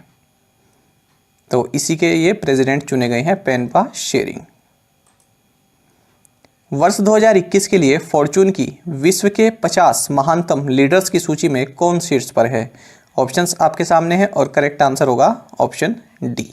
सो New Zealand prime minister Jacinda Ardern top the world's 50 greatest leaders list of Fortune for the year 2021। और इसमें आधार पूनावाला भी हैं। तो आधार पूनावाला 10वें नंबर पर है, इसमें केवल इकलौते इंडियन हैं जो कि टॉप 10 में यहाँ पर आए हैं। और ये आपके न्यूजीलैंड के प्राइम मिनिस्टर हैं जेसिंडा आर्डर्न, जिन्होंने कि पहला स्थान यहाँ पर प्राप्त किया है। और भी हैं बाकी, ये टॉप 10 के नाम बता दिए। तो टोटल 50 में से 10 के नाम यहाँ पर हैं, ठीक है, आप इनको देख सकते हैं। वैसे इतना इंपॉर्टेंट नहीं है कि कौन कौन है, यही इंपॉर्टेंट था। एक तो भारत से कौन है, सीरम इंस्टीट्यूट के वो हैं, ये सीईओ हैं पूनावाला, आधार पूनावाला, और ये हैं न्यूजीलैंड के प्राइम मिनिस्टर जेसिंडा आर्डर्न। साथ ही फ्रेंड्स आप ये भी याद रखिएगा कि इनके ऊपर एक बुक भी है, लीडिंग विद एम्पैथी, ठीक है, Jacinda Ardern leading with empathy. तो ये काफ़ी इम्पोर्टेंट बुक है, इसको आप याद रखिएगा, क्योंकि ये कोई बहुत पॉलिटिक्स की अगर बात करें, ठीक है, इंटरनेशनल लेवल पर, तो काफ़ी एक बहुत बड़ा फिगर है ये जेसिंडा आर्डर्न। तो सुप्रिया वानी ने बुक लिखी हुई है, इसको भी आप याद रखिएगा। गो एयर का नाम बदलकर गो फर्स्ट कर दिया गया है। ये किस राज्य में स्थित एक भारतीय अल्ट्रा लो कॉस्ट एयरलाइन है? ऑप्शंस आपके सामने हैं और करेक्ट आंसर होगा option D. So, Go Air is an Indian ultra low cost airline based in Mumbai, Maharashtra. So, इसको रीब्रांड कर दिया गया है गो फर्स्ट के नाम से। अगर हम इसकी बात करें तो मुंबई महाराष्ट्र में है, इसका हेडक्वार्टर्स आप कह सकते हैं या फिर लोकेटेड है। चेयरमैन है इसके नुस्ली वाडिया और सीईओ है कौशिक कोहना और इसका मोटो है you come first. Bata India के नए सीईओ कौन है? ऑप्शंस आपके सामने हैं और करेक्ट आंसर होगा option B. So Gunjan Shah is the new CEO of Bata India. तो बाटा का नाम तो आपने सुना होगा, इंडिया की लार्जेस्ट फुटवेयर रिटेलर कंपनी है। तो इसने अपने चीफ एग्जीक्यूटिव ऑफिसर के रूप में चुना है गुंजन शाह को। और गुंजन शाह संदीप कटारिया को रिप्लेस करेंगे क्योंकि संदीप कटारिया को अब ग्लोबल सीईओ बना दिया गया है। ये भी आप याद रखिएगा, काफ़ी इंपॉर्टेंट करंट अफेयर है, ये हमने एमसीक्यू फॉर्मेट में भी किया था। संदीप कटारिया ये ग्लोबल सीईओ बन गए हैं अब बाटा के। और इससे पहले जो ये गुंजन शाह थे ये ब्रिटानिया इंडस्ट्रीज़ में काम करते थे। बाटा इंडिया की अगर बात करें तो हेडक्वार्टर्स गुरुग्राम हरियाणा में है और चेयरमैन है अश्वनी विंडलास। पहली ब्रिक्स रोजगार कार्य समूह बैठक की अध्यक्षता किसने की? ऑप्शंस आपके सामने है और करेक्ट आंसर होगा option C. So Apurva Chandra chaired the first BRICS employment working group meeting. तो जो अपूर्व चंद्रा है ये लेबर एंड एम्प्लॉयमेंट इसमें सेक्रेटरी हैं, ठीक है, भारत की बात हो रही है ये। और आपको बता दें कि इंडिया जो है ब्रिक्स का प्रेसिडेंट है 2021 के लिए और ये जो थी ये first BRICS employment working group meeting रही है। ब्रिक्स की बात करते हैं तो ब्रिक्स मतलब Brazil, Russia, India, China and south Africa, ठीक है। तो हर एक वर्ड का मतलब कंट्री से है। अच्छा, पहले इसको ब्रिक ही बोला जाता था लेकिन उसके बाद फिर साउथ अफ्रीका 2010 में इसमें इंक्लूड किया गया और इसलिए ये बन गया ब्रिक्स। हालांकि ये जो ब्रिक है जब साउथ अफ्रीका नहीं था, केवल ब्रिक था, ये 2001 में वैसे इसकी शुरुआत की गई थी। अच्छा, और जो इसकी पहली मीटिंग रही ये 2009 में हुई रशिया में। और जो ब्रिक टर्म था पहले इसको किसके द्वारा इजाद किया गया था? जिम ओ नील।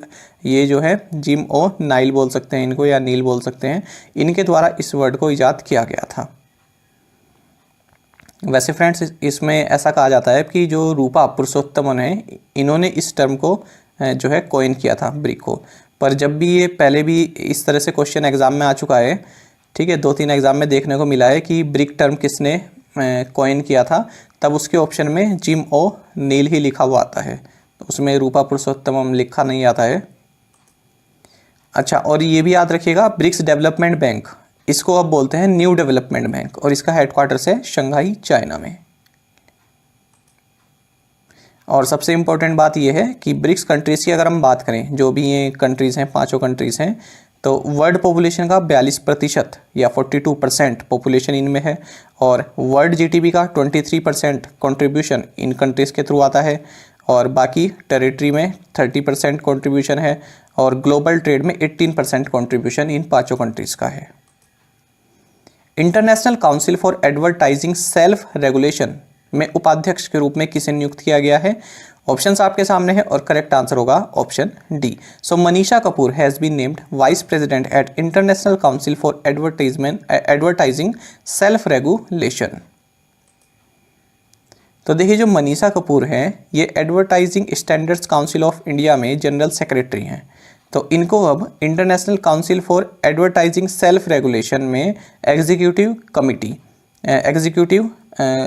कमेटी में इनको शामिल किया गया है 2023 के लिए। तो आपको बता दें कि 4 वाइस प्रेसिडेंट यहाँ पर शामिल किए गए हैं, तो उनमें से एक इनको भी शामिल किया गया है, मनीषा कपूर को वाइस प्रेसिडेंट यहाँ पर इनको बनाया गया है, जिस एग्जीक्यूटिव कमेटी में इनको शामिल किया गया है। बात करें अगर इसकी international council for advertising self regulation की, तो ये एक सेल्फ रेगुलेटरी ऑर्गेनाइजेशन है और इसका सेक्रेटेरिएट ब्रुसेल्स बेल्जियम में है। अमेरिकी राष्ट्रपति जो बिडेन ने भारतीय अमेरिकी नीरा टंडन को किस पद पर नियुक्त किया है? इसका सही आंसर होगा ऑप्शन डी। सो ये अब व्हाइट हाउस में सीनियर एडवाइजर के रूप में इनको नियुक्त किया गया है। क्या नाम है इनका? नीरा टंडन। और हाल ही में हमने ऐसा ही एक करंट अफेयर क्या पढ़ा था कि जो इंडियन अमेरिकन है वनीता गुप्ता, इनको एसोसिएट अटॉर्नी जनरल के रूप में नियुक्त किया गया है। सुनील जैन जिनका हाल ही में निधन हो गया, किस समाचार पत्र के प्रबंध निदेशक थे? ऑप्शंस आपके सामने हैं और करेक्ट आंसर होगा option D. Sunil Jain who passed away recently was the managing director of financial express. तो कोविड के कारण इनका निधन हो गया है। और आपको बता दें कि जो फाइनेंशियल ग्रुप है ये इंडियन एक्सप्रेस ग्रुप द्वारा चलाया जाता है। और हाल ही में हमने क्या पढ़ा था, टाइम्स ग्रुप की चेयरपर्सन इंदु जैन, इनका भी हाल ही में निधन हो गया है कोविड-19 के कारण। तो याद रखिएगा, ये तो है फाइनेंशियल एक्सप्रेस से रिलेटेड सुनील जैन, और टाइम्स ग्रुप की चेयरपर्सन इंदु जैन, इनका भी हाल ही में निधन हो गया है। धीरज रघुवंशी, जिनका हाल ही में निधन हो गया, किस गेम के पूर्व प्लेयर थे? ऑप्शंस आपके सामने हैं और करेक्ट आंसर होगा ऑप्शन बी। सो आप यहाँ पर देख भी सकते हैं, उत्तरांचल, अब तो उत्तराखंड हो गया है, उत्तराखंड चेस एसोसिएशन प्रेसिडेंट धीरज रघुवंशी पासेस अवे। तो ये फॉर्मर चेस प्लेयर रहे हैं और जो उत्तराखंड चेस एसोसिएशन है इसके प्रेसिडेंट भी रहे हैं। नाम क्या है? धीरज रघुवंशी। और हाल ही में हमने चेस से रिलेटेड क्या करंट अफेयर पढ़ा था? चेकमेट कोविड इनिशिएटिव, ये ऑल इंडिया चेस फेडरेशन द्वारा लॉन्च किया गया है। हमने एमसीक्यू फॉर्मेट में पढ़ा था ना, आप लोगों को याद होगा जो डेली देखते होंगे। चेकमेट कोविड इनिशिएटिव ये लॉन्च किया गया था ऑल इंडिया चेस फेडरेशन के द्वारा। किसके द्वारा इसको इनोग्रेट किया गया? विश्वनाथ आनंद कोनेरू हम्पी के द्वारा इसको इनोग्रेट किया गया था। इसमें क्या था, जो भी चेस प्लेयर हैं अगर वो कोविड-19 से जूझ रहे हैं तो उनकी हेल्प यहाँ पर की जाती है। विश्व दूरसंचार एवं सामाजिक सूचना दिवस किस दिन मनाया जाता है? तो इसका सही आंसर होगा option C. So world telecommunication and information society day यानी WTISD is celebrated on May 17। और इसका इस बार थीम क्या है? Accelerating digital transformation in challenging times. और इसके द्वारा ये शुरू किया गया था इंटरनेशनल टेलीकम्युनिकेशन यूनियन के द्वारा, जिसका कि हेडक्वार्टर्स जेनेवा स्विट्जरलैंड में है। विश्व कृषि पर्यटन दिवस किस दिन मनाया जाता है? सही आंसर होगा option D. World agri tourism day is celebrated on May 16। और इसका थीम रहा है rural women sustainable entrepreneurship opportunities through agri tourism. राष्ट्रीय डेंगू दिवस किस दिन मनाया जाता है? ऑप्शंस आपके सामने हैं और करेक्ट आंसर होगा ऑप्शन डी, May 16। तो national dengue day is observed on which day? May 16। इसको ना वैसे फ्रेंड्स हम लोग तो देखो डेंगू बोलते ही हैं यहाँ पर, वैसे इसका जो सही प्रोनाउंसिएशन है वो होता है डेंगी। आप इसको सुनना, इसका सही प्रोनाउंसिएशन होता है डेंगी। तो हम इसको बोलेंगे national dinghy day is observed on May 16। और अगर हम डेंगू के बारे में इंपॉर्टेंट 2 पॉइंट्स जाने तो ये एक वायरल डिजीज़ है। किसके द्वारा होती है? डेंगू वायरस के द्वारा, DENV 14 सीरोटाइप्स के द्वारा। और किसके काटने से होती है? एडिस एजिप्टी मॉस्किटो के काटने से ये होती है। निम्नलिखित में से किसने 175 करोड़ रुपए में इंडिया बुल्स म्यूचुअल फंड का अधिग्रहण करने का समझौता किया है? ऑप्शंस आपके सामने हैं और करेक्ट आंसर होगा option A. So Groww has inked a deal to acquire Indiabulls mutual fund for 175 crore rupees. देखिए, जो ये ग्रो प्लेटफॉर्म है आपने सुना होगा, इन्वेस्ट अगर आप करना चाहते हैं म्यूचुअल फंड्स में, स्टॉक मार्केट में, तो ग्रो ऐप का यूज़ होता है। तो ये जो ग्रो प्लेटफॉर्म है ये next billion technology private limited द्वारा ऑपरेट किया जाता है। और इसने अब India bulls housing finance limited, इसका जो म्यूचुअल फंड बिजनेस है जिसमें कि India bulls asset management company है इसकी और इंडिया बुल्स ट्रस्टी कंपनी है, इन दोनों को एक्वायर कर लिया है 175 करोड़ रुपए में। ग्रो की अगर हम बात करें तो ग्रो के CEO हैं ललित केसरे और हेडक्वार्टर्स है बेंगलुरु कर्नाटक में। फ्रेंड्स, कई बार आपके सामने 2 टर्म आती हैं, एक तो मर्जर और दूसरा होता है एक्विजिशन। तो दोनों में अंतर होता है। देखिए, मर्जर का मतलब क्या होता है? एक एंटिटी है, दूसरी एंटिटी है B, तो ये दोनों आपस में मर्ज होकर एक नई एंटिटी बनाती हैं। जब फाइनेंशियली सिमिलर हैं ये दोनों, A एंटिटी और B एंटिटी, ये दोनों आपस में मर्ज हुई और इन्होंने एक नई एंटिटी को जो है जन्म दिया, आप इस तरह से कह सकते हैं। एक्विजिशन में क्या होता है? एक फाइनेंशियली स्ट्रॉन्ग कंपनी है, ये क्या करती है? जो लेस स्ट्रॉन्ग फाइनेंशियल एंटिटी है, यानी इससे थोड़ा लेस फाइनेंशियल स्ट्रॉन्ग है, इसको एक्वायर करके, कंपनी वही रहती है, केवल इसको एक्वायर कर लेती है। तो इसका आप एग्जाम्पल इस तरह समझ सकते हैं, जैसे हाल ही में वोडाफोन इंडिया और आइडिया सेलुलर, ये दोनों मर्ज हुए, इसको आप समझ सकते हैं वोडाफोन इंडिया और इसको आप समझ सकते हैं आइडिया सेलुलर। दोनों मर्ज हुए और इन्होंने किस एंटिटी को जन्म दिया, वोडाफोन आइडिया लिमिटेड को। और अगर हम एक्विजिशन की बात करें तो माइक्रोसॉफ्ट और ये आप समझ लीजिए लिंक्डइन। तो माइक्रोसॉफ्ट ने लिंक्डइन को एक्वायर कर लिया था, तो लिंक्डइन तो वैसे ही है लेकिन ये अब माइक्रोसॉफ्ट के अंडर में है। इसी तरह से आप समझ सकते हैं कि ये सन फार्मा है और ये रेनबैक्सी है, और अब ये क्या है, ये पूरा सन फार्मा है और ये रेनबैक्सी है। सन फार्मा ने जो है रेनबैक्सी को एक्वायर कर लिया था। तो आई होप आप समझ गए होंगे। इस तरह से आप इसको देख सकते हैं, ए कंपनी है, बी कंपनी है, ये यहाँ पर दोनों का मर्ज हुआ और एक नई एंटिटी सामने आई, ए बी। यहाँ पर एक ये देखिए बड़ा दिखाया हुआ है ना, इसका मतलब ये फाइनेंशियली स्ट्रॉन्ग है, ये इससे थोड़ा कम फाइनेंशियली स्ट्रॉन्ग है। तो ये ए है, ये इसके अंदर ऐसे समा गई और ये पूरी एंटिटी ए ही बन गई। आई होप आपको समझ में आ गया होगा। आगे बढ़ते हैं। राफेल नडाल ने किस टेनिस खिलाड़ी को हराकर इटालियन ओपन का खिताब जीता है? ऑप्शंस आपके सामने हैं और करेक्ट आंसर होगा option D. So Rafael Nadal defeated Novak जोकोविच to win the Italian Open title. तो आपको पता होगा राफेल नडाल स्पेन के हैं और इन्हें किंग ऑफ क्ले कहा जाता है, मैंने पहले भी आपको बताया है। और नोवाक जोकोविच ये सर्बिया के हैं, दोनों ही काफ़ी महान प्लेयर हैं, तो याद रखिएगा। तो इन्हें हराकर इन्होंने इटालियन ओपन टाइटल जीता है जो कि रोम में संपन्न हुआ। और राफेल नडाल के बारे में हमने 2 करंट अफेयर्स और पढ़े थे हाल ही में। क्या क्या थे? एक तो ये कि राफेल नडाल ने सिसिपास को हराकर 12th बार्सिलोना टाइटल जीता, और दूसरा हमने पढ़ा था कि नडाल को Laureus world sportsman of the year का अवार्ड भी मिला है मेल्स कैटेगरी में। तो ये दोनों ही आप याद रखिएगा, एमसीक्यूज फॉर्मेट में हमने आपको कराए हैं, यहाँ पर रिवीजन पर्पस के लिए आपको बताया गया है। आगे बढ़ते हैं। किस देश ने चक्रवात ताऊ-ते का नाम दिया है? ऑप्शंस आपके सामने हैं और करेक्ट आंसर होगा ऑप्शन सी। सो ये नाम दिया है म्यांमार ने। आप देख सकते हैं अरेबियन सागर से ये शुरू हुआ, तो अभी तो थोड़ा कोस्ट से दूर था, नॉर्थ की साइड ये बढ़ रहा था, फिर नॉर्थ वेस्ट हुआ इस तरह से, ठीक है, और यहाँ से चलते चलते ये गुजरात में एंटर कर गया।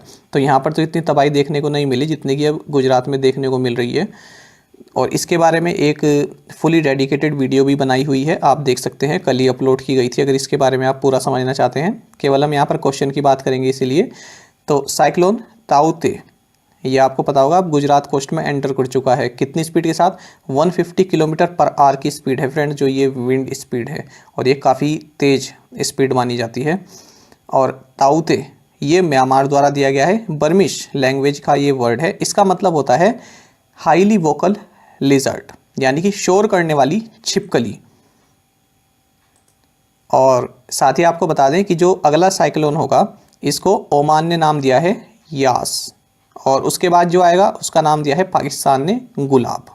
तो पूरा प्रोसेस क्या होता है, कैसे कंट्रीज इनका नामकरण करती हैं, ये आपको उस वीडियो में बताया गया है, तो देख लीजिएगा। आगे बढ़ते हैं। 1971 the beginning of India's cricketing greatness नामक पुस्तक के लेखक कौन है? ऑप्शंस आपके सामने हैं और करेक्ट आंसर होगा ऑप्शन डी। सो बोरिया मजूमदार और गौतम भट्टाचार्य, इन दोनों ने ही ये पुस्तक लिखी है, 1971 the beginning of India's cricketing greatness. देखिए फ्रेंड्स, ये क्वेश्चन इस तरह से भी आ सकता है कि इसमें भारत की किन 2 देशों पर विजय के बारे में बात किया गया है, कि किन 2 देशों पर जो विजय इन्होंने हासिल की थी उसके बारे में बात किया गया है। देखिए 1971 तक की अगर हम बात करें तो भारत कुछ अच्छा परफॉर्मेंस नहीं करती थी क्रिकेट में, ज़्यादातर हारती थी। लेकिन 1971 में 2 इवेंट ऐसे हुए, एक तो ये पहला कि इन्होंने वेस्ट इंडीज़ को उसी के घर में जाकर हराया, दूसरा ये कि इन्होंने इंग्लैंड को भी उसी के घर में जाकर हराया। तो यहाँ से इस बुक में कहा गया है कि यहीं से जो भारत का क्रिकेट है ये यहाँ से चेंज होना शुरू हुआ और भारत जो है विजयी पथ पर आगे बढ़ता चला गया। किस कंपनी ने आयरन डोम हवाई रक्षा प्रणाली विकसित की है जिसने हाल ही में हमास के मानव रहित हवाई वाहन को इंटरसेप्ट किया है? ऑप्शंस आपके सामने हैं और करेक्ट आंसर होगा ऑप्शन डी। तो फ्रेंड्स ये काफ़ी चर्चा में है, आप सभी जानते होंगे, तो इसलिए ये क्वेश्चन यहाँ पर फ्रेम किया गया है। तो आंसर होगा option D. Rafael advanced defence systems developed the Iron Dome aerial defense system that recently intercepted a Hamas unmanned aerial vehicle। एक तो फ्रेंड्स आप इसका फुल फॉर्म याद रखिएगा, यूएवी ठीक है, यहीं के लिए मैं नहीं आपको बता रहा हूँ, इसकी फुल फॉर्म पूछ ली जाती है कि UAV का मतलब क्या होता है, तो अनमैन्ड एरियल व्हीकल इसका मतलब होता है। बात करते हैं क्वेश्चन की, तो देखिए Rafael advanced defence systems limited, ये एक इजरायली डिफेंस टेक्नोलॉजी कंपनी है और इसी ने ये आयरन डोम ये जो है बनाया हुआ है, ये है आयरन डोम, इजराइल के लिए बनाया हुआ है। और इसका जो रेडार सिस्टम है ये एल्टा द्वारा डेवलप किया गया है। और इसने हाल ही में जो हमास की ओर से, ये देख रहे हैं आप, हमास की ओर से ये रॉकेट दागे गए, तो यहाँ से इसने अपनी जो मिसाइल छोड़ी तो इनको इंटरसेप्ट कर दिया, मतलब ये मिसाइल जाती है यहीं पर जाके जब ब्लास्ट करती है तो यहीं पर ही इनको ख़त्म कर देती है रॉकेट्स को। और ये ground to air defence system है जिसको इजरायली फोर्सेस यूज़ करते हैं, और इसी का अमेरिकन वर्जन है स्काई हंटर। अच्छा फ्रेंड्स, अगर मैं आपको जल्दी से बताना चाहूँ किस तरह से कार्य करता है, देखिएगा 3 सिस्टम है, रेडार सिस्टम होता है, कंट्रोल सिस्टम होता है और तीसरा होता है इसमें लॉन्चर। तो पूरा सेटअप 3 चीज़ों से मिलकर बना होता है। देखिए यहाँ से रॉकेट छोड़ा गया हमास के द्वारा, सबसे पहले रेडार ने काम करना शुरू किया। रेडार ने क्या किया, इस टारगेट को आइडेंटिफाई किया, यानी ये रॉकेट कब लॉन्च हुआ, इस तरह से इसने जैसे ही यहाँ से लॉन्च हुआ इस रेडार ने इसको कैप्चर कर लिया कि अच्छा रॉकेट लॉन्च हो चुका है। दूसरा है मैनेजमेंट सिस्टम, आपका कंट्रोल सिस्टम या मैनेजमेंट सिस्टम आपको कह सकते हैं। तो इसने क्या प्रेडिक्ट किया कि ये रॉकेट जो है कहाँ पर जाकर गिर सकता है। देखिए इसकी खासियत ये है कि अगर मान लीजिए ये रॉकेट छोड़ा गया, ये किसी ऐसी जगह पर गिर रहा है जहाँ पर आबादी वाला क्षेत्र नहीं है या फिर कोई खुला मैदान है, इस तरह की जगह पर जाकर ये छूटने वाला है, तो ये उसको रोकता नहीं है, ठीक है। लेकिन हाँ, अगर उनमें से कोई, मान लीजिए ये आपको देख रहे हैं इतने सारे रॉकेट, इनमें से अगर 2-3 रॉकेट ऐसे होंगे जो कि किसी बिल्डिंग पर गिरने वाले हैं, तो सबसे पहले ये सिस्टम जो है उन्हीं को सबसे पहले इंटरसेप्ट करेगा, उन्हीं को सबसे पहले रोकेगा। तो ये इसकी खासियत रहती है। तीसरा है आपके पास लॉन्चर, तो लॉन्चर तो वही है, यहाँ से मिसाइल निकलती है और यहाँ पर इसको डिस्ट्रॉय कर देती है जो रॉकेट होते हैं। तो 3 सिस्टम यहाँ पर इसमें होते हैं। आगे बढ़ते हैं। रघुनंदन लाल भाटिया ने किस राज्य या राज्यों के राज्यपाल के रूप में कार्य किया? ऑप्शंस आपके सामने हैं और करेक्ट आंसर होगा option D. So Raghunandan Lal Bhatia served as the governor of Bihar and Kerala. अच्छा, यहाँ पर ये लिखा हुआ है Congress stalwart Bhatia dies of Covid at 100।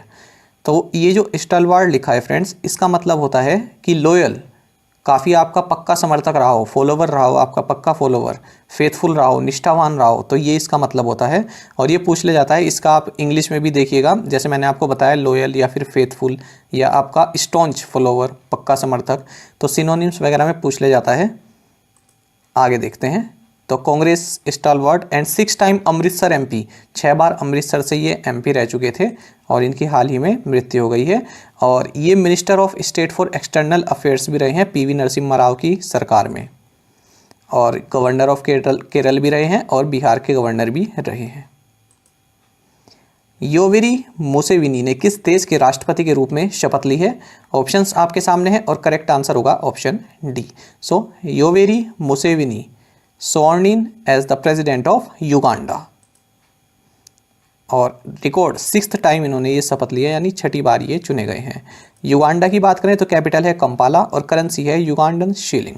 Friends, Uganda की कैपिटल काफ़ी बार पूछी जाती है, तो इसको आप ध्यान रखिएगा। कुछ कंट्रीज ऐसी हैं जिनकी कैपिटल बार बार पूछ ली जाती है, तो याद रखिएगा युगांडा की कैपिटल है कंपाला। किस राज्य ने आयुष घर द्वार कार्यक्रम शुरू किया है? तो सही आंसर होगा option D. Himachal Pradesh has launched Ayush घर द्वार प्रोग्राम। तो किस लिए है? जो भी देखिए घर में आइसोलेट हुए हैं कोविड-19 पॉजिटिव पेशेंट्स, तो उनको हेल्दी रखने का ये एक प्रयास है। किसके थ्रू? योगा के थ्रू। किसके द्वारा लॉन्च किया गया है? जो हिमाचल प्रदेश के हेल्थ एंड फैमिली वेलफेयर और आयुष मिनिस्टर हैं डॉक्टर राजीव सैजल, इनके द्वारा इसको लॉन्च किया गया है। और आपको बता दें कि ये जो है डिपार्टमेंट ऑफ आयुष ने आर्ट ऑफ लिविंग ऑर्गेनाइजेशन के साथ मिलकर इस प्रोग्राम को शुरू किया है। इटालियन ओपन में महिला एकल खिताब किसने जीता है? तो इसका सही आंसर होगा option B. So Iga Swiatek won women's singles title at Italian Open. और मेंस का किसने जीता है? राफेल नडाल ने, जो कि हम पढ़ चुके हैं पहले। अच्छा, तो जो ईगा स्वियाटेक हैं ये पोलैंड की हैं और कैरोलिना प्लिस्कोवा को इन्होंने हराया है, जो कि चेक रिपब्लिक की हैं। निम्नलिखित में से किस फुटबॉल टीम ने 2020-21 प्रीमियर लीग चैंपियनशिप जीती है? ऑप्शंस आपके सामने है और करेक्ट आंसर होगा ऑप्शन डी। सो मैनचेस्टर सिटी जो फुटबॉल टीम है इसने 2020-21 प्रीमियर लीग चैंपियनशिप जीती है और ये एक इंग्लिश फुटबॉल क्लब है। ठीक है, ये तो आपको नाम से ही पता चल रहा होगा। आगे बढ़ते हैं। विश्व उच्च रक्तचाप दिवस किस दिन मनाया जाता है? ऑप्शंस आपके सामने हैं और करेक्ट आंसर होगा option C. So world hypertension day is observed on May 17। जानते हैं इसके बारे में। तो 17 मई को मनाया जाता है ये वर्ल्ड हाइपरटेंशन डे और इस बार इसका थीम रहा है major your blood pressure, control it, live longer. अच्छा, और आपको पता ही होगा कि हाइपरटेंशन का मतलब क्या हुआ? High blood pressure. और अच्छा, नॉर्मल ब्लड प्रेशर कितना होता है? 120 mmHg, या इसको आप बोलते हैं 120 मिलीमीटर्स ऑफ मर्क्यूरी। ये भी इसको इस तरह से बोला जाता है, इसको 80 मिलीमीटर्स ऑफ मर्क्यूरी इस तरह से बोला जाता है। तो अगर इससे ज़्यादा आपका हो जाए, जैसे 130-80 mmHg हो जाए या फिर 140-90 mmHg हो जाए, तो यानी कि ब्लड प्रेशर आपका हाई हो रहा है और इसको साइलेंट किलर भी बोला जाता है हाइपरटेंशन को। 2021 फ्रेंच जीपी किसने जीता? ऑप्शंस आपके सामने है और करेक्ट आंसर होगा ऑप्शन ए। सो 2021 का फ्रेंच ग्रां प्री ये जीता है जैक मिलर ने। किस स्पोर्ट की बात हो रही है, किस गेम की बात हो रही है? यहाँ पर बात हो रही है मोटरसाइकिल की। तो 2021 फ्रेंच मोटरसाइकिल ग्रां प्री ये जीता है जैक मिलर ने। ये ऑस्ट्रेलिया के हैं और डुकाटी टीम के लिए राइड करते हैं और इससे पहले ये स्पेनिश जीपी भी जीत चुके हैं, ये भी आप याद रखिएगा। निम्नलिखित में से किसने डेटा इंजीनियरिंग फर्म M3BI को 33 मिलियन US$ यानी 242 करोड़ रुपए में अधिग्रहित किया है, यानी एक्वायर्ड किया है? ऑप्शंस आपके सामने है और करेक्ट आंसर होगा option D. So Zensar technologies has acquired a data engineering firm M3BI for 33 million US$। तो देखिए, जेंसार टेक्नोलॉजीज ने हायर किया है, इसका हेडक्वार्टर्स पुणे में है और ये M3BI क्या है? US based data engineering and digital engineering firm है। तो 242 करोड़ रुपए में इसने इसको एक्वायर कर लिया है। किस देश की एंड्रिया मेजा को मिस यूनिवर्स 2020 का ताज पहनाया गया है? ऑप्शंस आपके सामने है और करेक्ट आंसर होगा option C. So Mexico's Andrea Meza has been crowned Miss Universe 2020। वैसे फ्रेंड देखिए, ये हुआ तो 2021 में है, यानी मई के महीने में हुआ है, लेकिन ये 2020 वाला खिताब है। ठीक है, इसको आप याद रखिए, इसमें कंफ्यूज मत होइएगा कि 2021 लिखा है या फिर 2020 लिखा है। तो ये फ्लोरिडा में हुआ है और ये 3rd मैक्सिकन वुमेन बन गई हैं जिनको कि मिस यूनिवर्स का खिताब दिया गया है। किसने इनको ये ताज पहनाया? तो जोसेफिनी तुंजी, जो कि इनसे पहले रह चुकी हैं, यानी 2019 की हैं ये मिस यूनिवर्स, तो इन्होंने इनको ये ताज पहनाया है। और फ्रेंड्स, इसको होस्ट किसने किया है? मारियो लोपेज ने और ओलिविया कल्पो ने इस कार्यक्रम को होस्ट किया और इसमें भारतीय भी शामिल रही, एडलिन कैस्टेलिनो। इन्होंने यहाँ पर इंडिया को रिप्रेजेंट किया और ये 3rd रनर अप रही हैं, यानी कि 4थे नंबर पर ये आई है। तो नाम याद रखिएगा, एडलिन कैस्टेलिनो। इस तरह से भी आ सकता है कि भारत की ओर से किसने इसमें पार्टिसिपेट किया था या भारत को किसने रिप्रेजेंट किया था। अंतर्राष्ट्रीय संग्रहालय दिवस 2021 किस दिन मनाया गया? ऑप्शंस आपके सामने हैं और करेक्ट आंसर होगा option D. So international museum day 2021 is celebrated on May 18। 18 मई को ये मनाया जाता है हर साल और इस बार 2021 में इसका थीम रहा है the future of museums, recover and re imagine. Friends, यहाँ पर आपको इम्पोर्टेंट जो म्यूज़ियम्स हैं इंडिया में ये जानने की ज़रूरत है, क्योंकि एग्ज़ाम में पूछ ले जाते हैं। देखिए, नेशनल म्यूज़ियम ये दिल्ली में है, एल्बर्ट हॉल म्यूज़ियम ये जयपुर राजस्थान में है और पिछले साल SSC CGL में ये क्वेश्चन पूछा भी गया था, एल्बर्ट हॉल म्यूज़ियम कहाँ पर है। द इंडियन म्यूज़ियम ये कोलकाता वेस्ट बंगाल में है, तो कन्फ्यूज़ नहीं होना है, इंडियन म्यूज़ियम कोलकाता में है और नेशनल म्यूज़ियम दिल्ली में है। इंडो पोर्चुगीज़ म्यूज़ियम ये फोर्ट कोची केरल में है और द सलर जंग म्यूज़ियम ये हैदराबाद तेलंगाना में है और सबमरीन म्यूज़ियम ये विशाखापट्टनम आंध्र प्रदेश में है। गांव में फैले कोविड-19 से निपटने के लिए किस राज्य ने कोरोना मुक्त पिंड अभियान की घोषणा की है? तो सही आंसर होगा option B. Punjab state has announced corona मुक्त पिंड अभियान टू टैकल कोविड-19 स्प्रेड इन विलेजेस। तो देखिए पंजाब गवर्नमेंट ने यहाँ पर कोविड फतेह प्रोग्राम लॉन्च किया है और ये किसका पार्ट है? कोरोना मुक्त पिंड अभियान का। तो इसको रूरल एरियाज़ में चलाया जाएगा। तो इसके अंतर्गत जो ऑफिशियल्स हैं, जो स्टाफ हैं, ये रूरल एरियाज़ में लोगों को जागरूक करेंगे, टेस्टिंग किट प्रोवाइड कराएंगे और बेसिक मेडिसिन्स भी डिस्ट्रीब्यूट करेंगे। पंजाब की अगर बात करें तो कैपिटल है चंडीगढ़, चीफ मिनिस्टर हैं कैप्टन अमरिंदर सिंह और गवर्नर हैं वीपी सिंह बदनौर। साथ ही अगर हम पंजाब से जुड़े हाल ही के करंट अफेयर्स की बात करें तो पंजाब सीएम ने हाल ही में एक मोबाइल ऐप भी लॉन्च किया था जिसका नाम था डीजी नेस्ट। साथ ही पंजाब में 23वां डिस्ट्रिक्ट भी बना है, मलेर कोटला इसका नाम है। और पंजाब कैबिनेट ने जो आशीर्वाद स्कीम के तहत जो ये सहायता प्रोवाइड कराती है तो इसमें 21,000 रुपये अब तक कराए जाते थे, अब इसको बढ़ाकर 51,000 रुपये कर दिया गया है।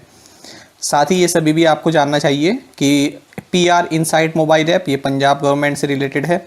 आई रखवाली ऐप ये भी पंजाब गवर्नमेंट ने रिलीज़ किया था।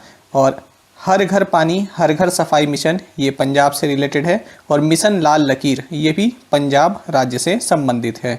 तो ये सभी हमने आपको MCQs फॉर्मेट में भी कराए हुए हैं, यहाँ पर आपके रिवीजन पर्पस के लिए बताए गए हैं। आगे बढ़ते हैं। 2021 अंतर्राष्ट्रीय अजेय स्वर्ण पदक से किसे सम्मानित किया गया है? ऑप्शंस आपके सामने हैं, सीधे आंसर पर लिए चलते हैं। Option D. So Ramesh Pokhriyal Nishank has been conferred the 2021 international invincible gold medal. तो देखिए ये हमारे यूनियन एजुकेशन मिनिस्टर हैं रमेश पोखरियाल निशंक और इन्हें अपनी लेखन क्षमता के माध्यम से मानवता के प्रति इनकी प्रतिबद्धता और सेवा के लिए ये इंटरनेशनल इनविंसिबल गोल्ड मेडल जो है दिया जाएगा। किसके द्वारा? महर्षि ऑर्गेनाइजेशन के द्वारा। जनजातीय मामलों के मंत्रालय ने जनजातीय स्कूलों के डिजिटल परिवर्तन के लिए निम्नलिखित में से किसके साथ एक समझौता ज्ञापन पर हस्ताक्षर किए हैं? तो इसका सही आंसर होगा option C. So, Ministry of Tribal Affairs inked an MOU with Microsoft for digital transformation of tribal schools। देखिए फ्रेंड, जो एकलव्य मॉडल रेजिडेंशियल स्कूल्स हैं इनको ट्राइबल स्कूल्स बोला जाता है, यानी कि शेड्यूल ट्राइब्स के लिए बनाए गए हैं ये स्कूल। तो इन्हीं को जो है डिजिटल फैसिलिटीज़ प्रोवाइड कराने के लिए, इनका डिजिटल ट्रांसफॉर्मेशन करने के लिए मिनिस्ट्री ऑफ ट्राइबल अफेयर्स ने माइक्रोसॉफ्ट के साथ एक मेमोरेंडम ऑफ अंडरस्टैंडिंग यानी MOU साइन किया है। अगर हम बात करें ट्राइबल मिनिस्ट्री की तो यहाँ पर union minister of tribal affairs हैं अर्जुन मुंडा। और यहाँ पर जो मिनिस्टर ऑफ स्टेट है यानी कि union minister of state for tribal affairs ये है रेणुका सरूता। और माइक्रोसॉफ्ट की बात करें तो CEO है सत्या नडेला। फाउंडर्स इसके रहे हैं Bill Gates and Paul Allen और हेडक्वार्टर्स है वॉशिंगटन यूनाइटेड स्टेट्स में। किस मंत्रालय ने एल्डर लाइन परियोजना के तहत प्रमुख राज्यों में कॉल सेंटर शुरू किए हैं? ऑप्शंस आपके सामने हैं और सही आंसर होगा option D. So ministry of social justice and empowerment has started state wise call centres in major states under the elder line project. तो देखिए ये कोविड-19 से रिलेटेड ही है। तो जो भी एल्डर पीपल हैं तो उनको अगर कोई प्रॉब्लम फेस हो कर रहे हैं तो इस हेल्पलाइन के थ्रू वे अपनी प्रॉब्लम बता सकते हैं। तो ये मिनिस्ट्री ऑफ सोशल जस्टिस द्वारा शुरू किया गया है और इसमें कुछ स्टेट्स में कॉल सेंटर्स खोले गए हैं। तो ये नंबर रहेगा 14567।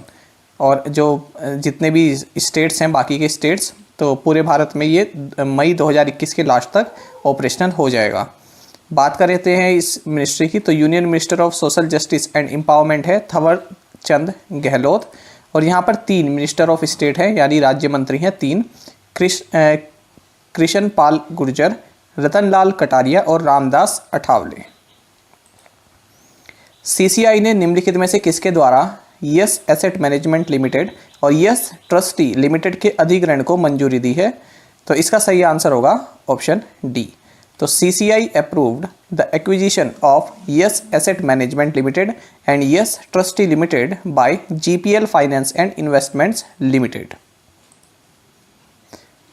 तो देखिए CCI का मतलब है कंपटीशन कमीशन ऑफ इंडिया। तो इसने अप्रूव कर दिया है, क्या अप्रूव किया है कि जो GPL finance and investments limited है ये यस एसेट मैनेजमेंट लिमिटेड और यस ट्रस्टी लिमिटेड इनका अधिग्रहण करेगी, यानी इनको एक्वायर करेगी, एक्विजिशन करेगी। तो 100% इक्विटी शेयर्स इसमें ये ऑब्टेन करेगी। सीसीआई की बात करें तो ये एक स्टैट्यूटरी बॉडी है, यानी इसको संविधान द्वारा नहीं बनाया गया है, इसको एक्ट के द्वारा बनाया गया है। तो जो कंपटीशन एक्ट 2002 है तो इसको लागू करने का जो जिम्मेदारी है वो सीसीआई के पास है, और मार्च 2009 में इसकी स्थापना की गई थी। और जैसे देश में कोई भी मतलब मोनोपोली ना हो, मार्केट में कंपटीशन बना रहे, तो इस चीज़ को ये सुनिश्चित करता है। और इसके चेयरपर्सन है अशोक कुमार गुप्ता। डॉक्टर के अग्रवाल, जिनका हाल ही में निधन हो गया, किस सम्मान के प्राप्तकर्ता थे? ऑप्शंस आपके सामने हैं और करेक्ट आंसर होगा option A. Doctor K Agarwal who passed away recently was the recipient of Padma Shri. तो इनको आपने देखा भी होगा, इनको यूट्यूब पर काफ़ी एक्टिव रहे जब से कोरोना पैंडेमिक शुरू हुआ। और ये इंडियन मेडिकल एसोसिएशन इसके प्रेसिडेंट भी रह चुके हैं, और कोविड-19 की वजह से इनका निधन हो गया है। ये कार्डियोलॉजिस्ट थे और हार्ट केयर फाउंडेशन के प्रमुख भी थे, और 2010 में इनको पद्मश्री से सम्मानित किया जा चुका था। किस देश ने एलिस्पेटा बेलोनी को अपनी सीक्रेट सर्विसेज का प्रमुख नियुक्त किया है? ऑप्शंस आपके सामने हैं और करेक्ट आंसर होगा option A. So Italy has appointed Elisabetta Belloni to head its secret services. तो ऐसे तो सब अपॉइंट करते ही रहते हैं, पर ये इसलिए इम्पोर्टेंट है क्योंकि पहली फीमेल स्पाई चीफ बनी है, यानी पहली जासूस बनी है जो यहाँ की जासूस एजेंसी हैं, इसको हेड करेगी। तो अब तक सभी मेल रहे होंगे, तो अब यहाँ पर पहली फीमेल है जो इसको हेड करेगी सीक्रेट सर्विसेज को, इसलिए ये क्वेश्चन इंपॉर्टेंट है। और इटली के प्राइम मिनिस्टर हैं मारियो द्रागी, तो इन्होंने ही ये इस बात की अनाउंसमेंट की है। तो यहाँ पर जो इनका ये सीक्रेट सर्विस है ये है department of information securities, DIS। Italy की बात करें तो प्रेसिडेंट है सर्जियो मैटेरेला, कैपिटल है रोम और करेंसी है यूरो। इटली किस लिए न्यूज़ में था हाल ही में? क्योंकि इटली ने गूगल पर 123 मिलियन US डॉलर का फाइन लगाया है। निम्नलिखित में से किसने करीम अब्दुल जब्बार वार्षिक सामाजिक न्याय चैंपियन पुरस्कार गठित किया? ऑप्शंस आपके सामने हैं और करेक्ट आंसर होगा option B. So NBA has created Kareem Abdul Jabbar annual social justice champion award. NBA का मतलब है नेशनल बास्केटबॉल एसोसिएशन, तो इन्होंने ये Kareem Abdul Jabbar social justice champions award इसको जो है क्रिएट किया है, इसकी स्थापना की है। किसके नाम पर है? तो 6 टाइम NBA चैंपियन है ये करीम अब्दुल जब्बार, तो इनके नाम पर इस पुरस्कार को रखा गया है। तो इसमें जो भी व्यक्ति जो भी इसका विनर रहेगा तो वो किसी ऑर्गेनाइजेशन को सिलेक्ट करेगा और उस ऑर्गेनाइजेशन को 0.1 मिलियन US डॉलर का कंट्रीब्यूशन दिया जाएगा उस विनर के बिहाफ में। बाकी आपको बता दें कि नेशनल बास्केटबॉल एसोसिएशन जो है ये एक प्रोफेशनल बास्केटबॉल लीग है नॉर्थ अमेरिका में। इसमें 30 टीम्स होती हैं, तो 29 यूनाइटेड स्टेट्स की हैं और एक कनाडा की है। UEFA महिला चैंपियंस लीग 2020-21 किस टीम ने जीती? ऑप्शंस आपके सामने हैं और करेक्ट आंसर होगा option D. So Barcelona won the UEFA women's champions league 2020-21। अच्छा, यहाँ पर लिखा है Barcelona runs rampant on Chelsea for first UEFA women's champions league title. तो फ्रेंड्स, जो ये वर्ड है रैम्पेंट, ये काफ़ी यूज़ होता है न्यूज़पेपर्स में भी और आपके एग्जाम में पूछा जाता है। तो इसका मतलब होता है कि अनकंट्रोल्ड वे में हर जगह फैल जाना। तो यहाँ पर आप इसको अगर आप न्यूज़पेपर में देखेंगे तो ये ज़्यादातर करप्शन के यूज़ में आता है कि rampant corruption in this state और दैट डिपार्टमेंट। ठीक है, यानी कि इस तरह का करप्शन जो कि बुरी तरह से फैल गया है और कोई भी उसकी सूद लेने वाला नहीं है। ऐसे ही हो सकता है कि रैम्पेंट इन्फ्लेशन काफ़ी अनकंट्रोल वे में फैल गई हो। तो यहाँ पर इस अगर हम इस सिनेरियो में इसका मतलब देखें तो इसका मतलब कि ये जो है पूरे मैदान पे यही छा गई, ये टीम ही छा गई और जो है इनको कंट्रोल नहीं कर सकी चेल्सी। तो ये मतलब है यहाँ पर, तो इस तरह से यूज़ कर लिया जाता है इन शब्दों का। ठीक है, मतलब इतना अच्छा परफॉर्मेंस किया कि केवल हर जगह यही लोग दिख रहे थे बार्सिलोना वाले। और बार्सिलोना जो है ये स्पेनिश प्रोफेशनल फुटबॉल क्लब है। तो 4-0 से हराया है, इसलिए वहाँ पर रैम्पेंट शब्द का यूज़ किया गया है क्योंकि काफ़ी तगड़ी जीत जीती है, तगड़ी जीत इन्होंने हासिल की है। अगर कोई 4-0 से किसी को हरा रहा है तो इसका मतलब जो है केवल वही मौजूद रहे मैदान में, इस तरह से लगा होगा। और ये इन्होंने first women's champions league title है इनका, ये भी आप याद रखिएगा। और हाल ही में हमने क्या पढ़ा था कि मैनचेस्टर सिटी इसने 2020-21 प्रीमियर लीग टाइटल जीता है। प्रसिद्ध गणितज्ञ प्रोफेसर MS नरसिम्हन जिनका हाल ही में निधन हो गया, वह कौन सा प्राप्त करने वाले एकमात्र भारतीय थे? ऑप्शंस आपके सामने हैं और करेक्ट आंसर होगा option D. Famous mathematician professor MS Narasimhan passed away recently. He was the only Indian to receive King Faisal International Prize. तो देखिए 2006 में इनको King Faisal International Prize in the field of science, तो इस category में पाने वाले ये पहले मैथमेटिशियन थे इन द फील्ड ऑफ साइंस। और इनको नरसिम्हन शेषाद्री थ्योरम इसके लिए इनको जाना जाता है, ठीक है। अच्छा, और इनको भटनागर प्राइज भी मिल चुका है। Third world academy award for mathematics इससे भी सम्मानित इनको किया जा चुका है। और and he was the fellow of the royal society London. 2021 के फाइनल में चेल्सी के खिलाफ जीत से पहले लिसेस्टर सिटी ने कितने FA कप फुटबॉल खिताब जीते थे? देखिए इस तरह की लैंग्वेज में आपके क्वेश्चन RBI ग्रेड B में पूछे जाते हैं, तो सीधे सीधे क्वेश्चन नहीं पूछता है कि किसने किसको हराकर जो है फाइनल जीता। इस तरह से पूछते हैं कि इससे पहले कितने जीते थे, या फिर इसका क्या ये मेडन टाइटल रहा है, या कौन सी बार जीता है। तो इस तरह से कई एग्जाम में पूछ ले जाते हैं घुमा फिरा कर। तो देखिए यहाँ पर क्या कह रहे हैं, पहले तो इसका आंसर देख लेते हैं। इसका आंसर है ऑप्शन ए 0। तो देखिए आप यहाँ पर दे सकते हैं Chelsea versus Leicester City FA cup final. Leicester beat Chelsea to win their maiden FA cup title. Maiden मतलब अपना पहला इन्होंने टाइटल जीता है। तो यहीं पर क्वेश्चन में पूछा है कि इनको जो फाइनल में हराने से पहले इसने मतलब चेल्सी ने कितने टाइटल जीते हुए थे। माफ़ कीजिएगा, लिसेस्टर ने कितने टाइटल इससे पहले जीते हुए थे? तो एक भी नहीं जीता था, ये इसका मेडन टाइटल है।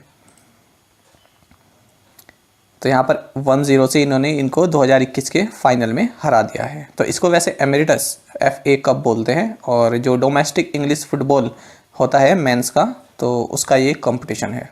तो फुटबॉल से रिलेटेड है, ये याद रखिएगा। इंग्लैंड दौरे के लिए भारतीय महिला टीम का बल्लेबाजी कोच किसे नियुक्त किया गया है? ऑप्शंस आपके सामने हैं और करेक्ट आंसर होगा option D. So Shiv Sundar Das has been appointed the batting coach of the Indian women's team for the tour of England. तो ये फॉर्मर इंडियन ओपनर रहे हैं शिव सुंदर दास, जब गांगुली कैप्टन थे, शायद 2002 में ये खेलते थे या सन 2000 में खेलते थे, ओपनिंग बैट्समैन थे, तब ये बैट्समैन थे वहाँ पर। तो इनको बैटिंग कोच बनाया गया है किसका? इंडियन विमेंस टीम का, जो इंग्लैंड का दौरा करने वाली है। साथ साथ अभय शर्मा को भी फील्डिंग कोच यहाँ पर बनाया गया है। और हमने हाल ही में क्या पढ़ा था कि जो विमेंस क्रिकेट टीम है इसके हेड कोच बने हैं रमेश पवार। किसे रिप्लेस किया है? WV रमन को। निम्नलिखित में से कौन बाहरी नियामक परीक्षण के लिए NABL से मान्यता प्राप्त करने वाला देश का पहला टायर निर्माता बन गया है? ऑप्शंस आपके सामने हैं और करेक्ट आंसर होगा option D. So Apollo Tyres has become the first tyre manufacturer in the country to get accreditation from NABL for outdoor regulatory testing. तो NABL यानी National Accreditation Board for Testing and Calibration Laboratories, तो इसने जो है इसको प्रमाणित कर दिया है अपोलो टायर्स को। और किस लिए कर दिया है? आउटडोर रेगुलेटरी टेस्टिंग के लिए इसको प्रमाणित कर दिया है। तो इस तरह का प्रमाण पाने वाला ये पहला टायर मैन्युफैक्चरर बन गया है इंडिया में। तो यहाँ देख सकते हैं ISO IEC 17025 ये प्रमाण इनको मिल गया है। तो इससे क्या होगा, अब ये जो इंडियन मार्केट के जो टायर्स हैं उनको तो टेस्टिंग करते ही थे, अब जो बाहर एक्सपोर्ट किए जा रहे हैं उनको भी टेस्ट कर पाएंगे। और साथ ही इन्हें ये भी फ़ायदा रहेगा कि जो इनके प्रोडक्ट्स हैं उनको मार्केट में जो है जल्द से जल्द ये अब उतार सकेंगे, ज़्यादा टाइम उसमें नहीं लगेगा। तो इम्पोर्टेंट क्वेश्चन है ये भी। किस राज्य ने महतारी दुलार योजना शुरू करने का फैसला किया है? ऑप्शंस आपके सामने हैं और करेक्ट आंसर होगा option D. So Chhattisgarh government has decided to launch the Mahtari Dular योजना। इस योजना का उद्देश्य ये है कि जो भी चिल्ड्रन हैं जिन्होंने कोविड-19 की वजह से अपने पेरेंट्स को खो दिया है, तो उनका जो भी एजुकेशन एक्सपेंसेस हैं उस सभी को छत्तीसगढ़ गवर्नमेंट बियर करेगी, यानी कि उसको छत्तीसगढ़ गवर्नमेंट द्वारा उसको खर्च किया जाएगा। इसमें छत्तीसगढ़ गवर्नमेंट ने ये कहा है कि क्लास 1 to 8 के जो चिल्ड्रन हैं इनको 500 रुपीज़ पर मंथ दिए जाएंगे, और क्लास 9th to 12 के जो बच्चे हैं इनको 1000 रुपीज़ पर मंथ दिए जाएंगे। तो काफ़ी अच्छा इनिशिएटिव इसको कह सकते हैं। छत्तीसगढ़ की अगर बात करें तो चीफ मिनिस्टर हैं भूपेश बघेल, गवर्नर है अनुसुईया उइके और कैपिटल है रायपुर। छत्तीसगढ़ से जुड़े इंपॉर्टेंट फैक्ट्स देख लेते हैं जो आपके एग्जाम पॉइंट ऑफ व्यू से काफ़ी इंपॉर्टेंट हो सकते हैं। देखिए, छत्तीसगढ़ का जो पूरा रीजन है इसको दक्षिण कौशल के नाम से जाना जाता था पुराने समय में, ये आप याद रखिएगा। साथ ही यहाँ के फेवरेट डांस कौन से हैं, तो पांडवानी, राउत नाच और सुआ नाच, ये यहाँ के काफ़ी फेमस डांस हैं। यहाँ पर एक जगह है मैनपात, तो इसको शिमला या स्विस ऑफ छत्तीसगढ़ के नाम से जाना जाता है। और यहाँ की सबसे इंपॉर्टेंट आपको ये जानना चाहिए कि नेशनल पार्क और टाइगर रिजर्व और वाइल्ड लाइफ सेंचुरीज कौन कौन सी हैं। Achanakmar wildlife sanctuary, Bhoramdev wildlife sanctuary, Sitanadi wildlife sanctuary, Tamor Pingla wildlife sanctuary, Narsinghgarh wildlife sanctuary, Kanger valley national park, Guru Ghasidas national park और इंद्रावती टाइगर रिजर्व, ये सभी काफ़ी इंपॉर्टेंट हैं। इसमें फ्रेंड जो ये एक तो Guru Ghasidas national park, Indravati tiger reserve और Bhoramdev wildlife sanctuary, Sitanadi wildlife century और अचानकमार वाइल्ड लाइफ सेंचुरी, ये कई बार एग्जाम में रिपीट भी हो चुके हैं, पूछे जाते हैं आपके एग्जाम में। आगे बढ़ते हैं। मृदुल कुमार को किस देश में भारत के अगले राजदूत के रूप में नियुक्त किया गया है? ऑप्शंस आपके सामने हैं और करेक्ट आंसर होगा option A. Mridul Kumar has been appointed as the next ambassador of India to Mexico. तो ये है मैक्सिको, आप देख सकते हैं नॉर्थ अमेरिका में है। कनाडा सबसे ऊपर है, फिर यूनाइटेड स्टेट्स है और फिर मैक्सिको है, और ये है नीचे साउथ अमेरिका। अच्छा, ये साउथ अमेरिका और ये नॉर्थ अमेरिका के बीच में जो आपको ये रीजन दिख रहा है इसको बोलते हैं सेंट्रल अमेरिका। बात करते हैं मैक्सिको की, तो मैक्सिको के प्रेसिडेंट है एंड्रेस मैनुएल लोपेज ओब्रेडोर और करेंसी है मैक्सिकन पेसो और कैपिटल है मैक्सिकन सिटी। मैक्सिको हाल ही में किस लिए न्यूज़ में था, क्योंकि मैक्सिको की एंड्रिया मेजा ये मिस यूनिवर्स बनी है। हमने इसको एमसीक्यू फॉर्मेट में भी देखा था। आगे बढ़ते हैं। एशिया पैसिफिक टैक्स हब किसके द्वारा लॉन्च किया गया है? तो इसका सही आंसर होगा ऑप्शन सी।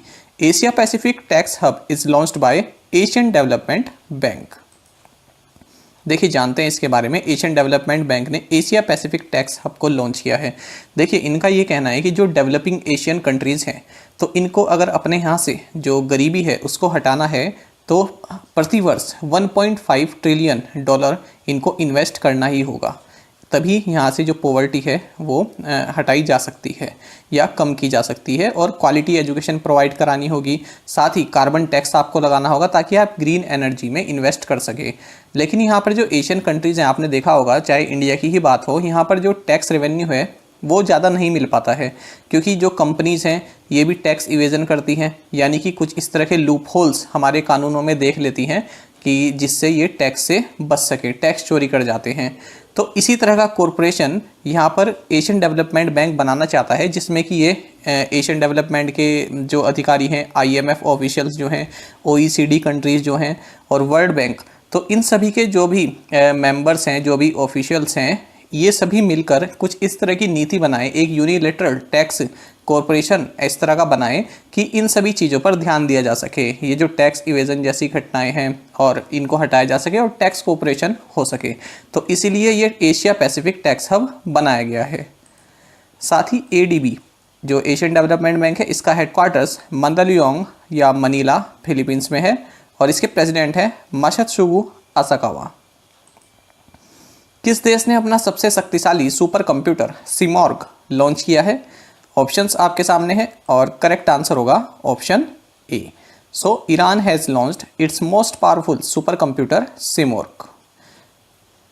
यह है ईरान की लोकेशन और काफ़ी इंपॉर्टेंट लोकेशन है। और ये जो इन्होंने सिमॉर्ग जो लॉन्च किया है अपना मोस्ट पावरफुल सुपर कंप्यूटर, ये फोनिक्स लाइक एक बर्ड है सिमॉर्ग, उसके नाम पर इसको रखा गया है। फ्रेंड्स, आप ये जान लीजिए कि ईरान के प्रेसिडेंट है हसन रूहानी, सुप्रीम लीडर है अली खामेनेई, कैपिटल है तेहरान और करेंसी है ईरानियन रियल।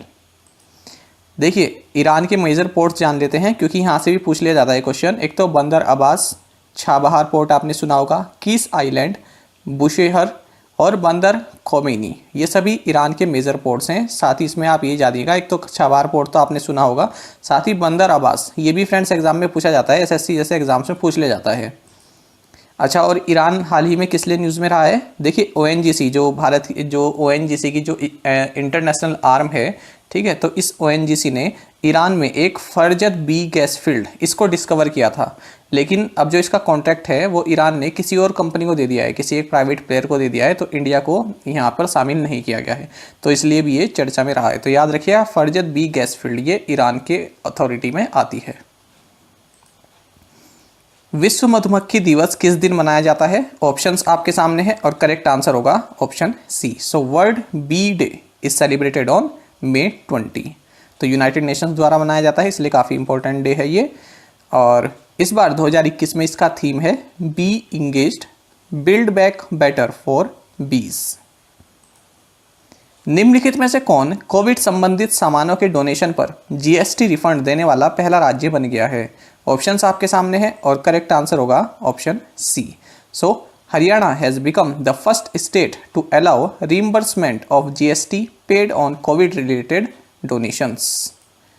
देखिए जानते हैं इसके बारे में, एक साथ जान लेते हैं। देखिए हरियाणा जो है ये कोविड से संबंधित जो भी डोनेशंस किए गए हैं सामानों पर, तो इन पर GST भी लगा होगा, तो इस GST को वापस करने वाला पहला राज्य बन गया है। तो हरियाणा सरकार ने जो कोविड के टीके हैं, रेमडेसिविर इंजेक्शन है, वेंटिलेटर है, ऑक्सीजन सिलेंडर समेत 15 चीज़ों को जो डोनेशन दी गई है, इन चीज़ों की जो डोनेशन दी गई है उनके खरीदने पर GST से छूट देने की घोषणा की है, और ये छूट 30 जून तक लागू रहने वाली है। इससे क्या होगा कि इस कदम का उद्देश्य ये है कि जो कंपनीज़ हैं और जो NGOs हैं या फिर जो इंडिविजुअल्स हैं, इनको जो है ताकि और डोनेशन कर सकें, इसके लिए इनको प्रोत्साहित किया जाएगा। बात करते हैं फ्रेंड्स हरियाणा की। तो हरियाणा के CM है मनोहर लाल खट्टर, गवर्नर हैं सत्यदेव नारायण आर्य और कैपिटल है चंडीगढ़। हरियाणा के बारे में जान लेते हैं। देखिए यहाँ पर इंदुस वैली सिविलाइजेशन से जुड़ी हुई साइट्स भी हैं। एक तो राखीगढ़ी आपने सुना होगा, दूसरा है भिराना। साथ ही कौशल्या डैम काफ़ी फेमस है, दमदमा लेक, हथनीकुंड, बसाई वेटलैंड, ब्रह्म सरोवर और ब्लू बर्ड लेक, ये काफ़ी फेमस है यहाँ पर। साथ ही नहर सिंह स्टेडियम और ताऊ देवीलाल स्टेडियम यहाँ पे काफ़ी आपके लिए इंपॉर्टेंट है पॉइंट ऑफ व्यू से, एग्जाम पॉइंट ऑफ व्यू से। Sultanpur national park, Kalesar national park, 2 national park हैं यहाँ पर, दोनों याद रखिएगा। कालेसर नेशनल पार्क तो खास करके याद रखिएगा। Asola Bhatti wildlife sanctuary, vulture conservation and breeding centre, ये पिंजौर में है फ्रेंड्स, काफ़ी इंपॉर्टेंट है, पूछ ले जाता है। क्रोकोडाइल ब्रीडिंग सेंटर, ये कुरुक्षेत्र में है। और नेशनल डेयरी रिसर्च इंस्टीट्यूट, ये तो कई बार अलग अलग एग्जाम्स में MCQs फॉर्मेट में पूछ लिया गया है, तो याद रखिएगा ये है करनाल हरियाणा में।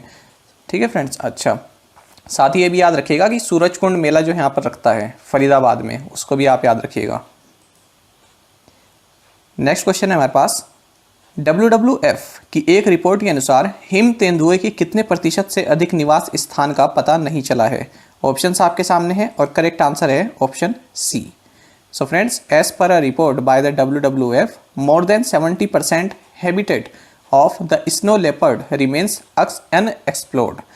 फ्रेंड्स, इस तरह की रिपोर्ट जो होती हैं काफ़ी इंपॉर्टेंट होती हैं, तो आप कभी भी इस तरह को स्किप मत कीजिएगा या फिर ये मत सोचिएगा कि इस तरह के क्वेश्चन तो नहीं पूछे जाते हैं एग्जाम में, कब क्या पूछ लिया जाए हमको नहीं पता है, इसलिए हमें हर परिस्थिति के लिए तैयार रहना चाहिए, हर तरह के प्रश्न हमको करते रहने चाहिए, क्योंकि ये काफ़ी इंपॉर्टेंट रिपोर्ट है, इस तरह से क्वेश्चन पूछ ले जाते हैं। जानते हैं इसके बारे में। तो देखिए, world wild life fund for nature, इसने ये कहा है कि अभी भी 70% से ज़्यादा जो हैबिटेट हैं स्नो लेपर्ड के, वो अनएक्सप्लोर्ड है, यानी उनका अभी पता नहीं चला है या फिर अभी वो एक्सप्लोर होने बाकी हैं।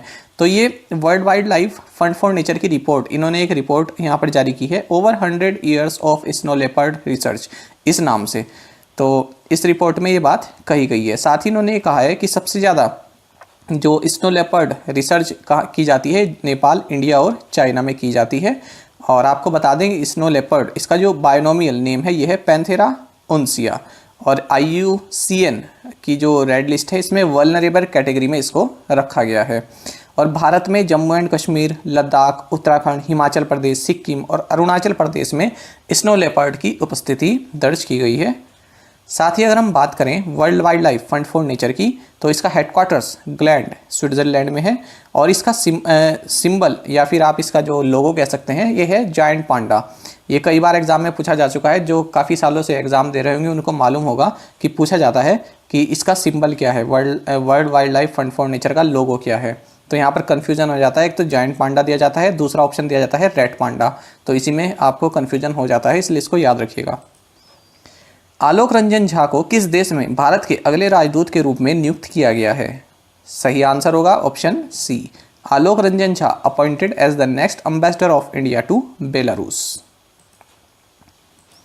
बेलारूस की अगर हम बात करें तो प्रेसिडेंट है अलेक्जेंडर लुकाशेंको और कैपिटल है मिन्स्क। बेलारूस की कैपिटल भी पूछी जाती है, याद रखिएगा। इस तरह से पूछा जाता है कि मिन्स्क ये किस कंट्री की कैपिटल है।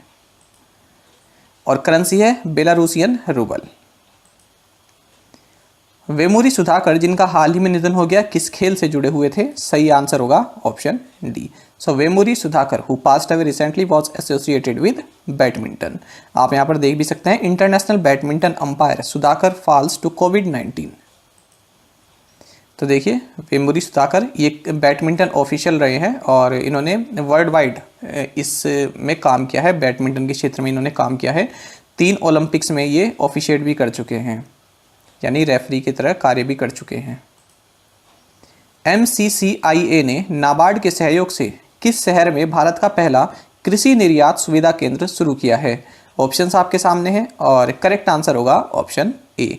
MCCIA in collaboration with NABARD has launched India's first agro export facilitation center in Pune Maharashtra. तो पुणे महाराष्ट्र में किया है। MCCIA का मतलब है Maharashtra chamber of commerce industries and agriculture. NABARD आप जानते ही हैं, national bank for agriculture and rural development. तो इन दोनों ने मिलकर पुणे में इंडिया का first and unique agriculture export facilitation centre को लॉन्च किया है। And this facilitator center will work as a one-stop shop for the exporters in the agriculture sector। तो जो भी एक्सपोर्ट होता है, एग्रीकल्चर प्रोडक्ट जो एक्सपोर्ट किए जाते हैं, तो उसकी जो भी गतिविधियाँ हैं, जो भी प्रोसेस है, तो उसको काफ़ी आसान बनाने के लिए इस तरह का सेंटर लॉन्च किया गया है। राजीव शंकर राव सातव जिनका हाल ही में निधन हो गया, किस राज्य से राज्यसभा के सदस्य थे? सही आंसर होगा option D. So Rajiv Shankar Rao Satav, who passed away recently, was the member of Rajya Sabha from Maharashtra। और ये इंडियन नेशनल कांग्रेस से थे, यानी कांग्रेस पार्टी से थे ये। मिक्स्ड मार्शल आर्टिस्ट का खिताब जीतने वाले पहले भारतीय मूल के फाइटर कौन बने हैं? ऑप्शंस आपके सामने हैं और करेक्ट आंसर होगा option B. So Arjun Bhullar became the first Indian origin fighter to win mixed martial artist title। तो यहाँ पर सिंगापुर में एक चैंपियनशिप हुई है ये, तो इसमें इन्होंने हैवीवेट वर्ल्ड चैंपियनशिप ये जीती है।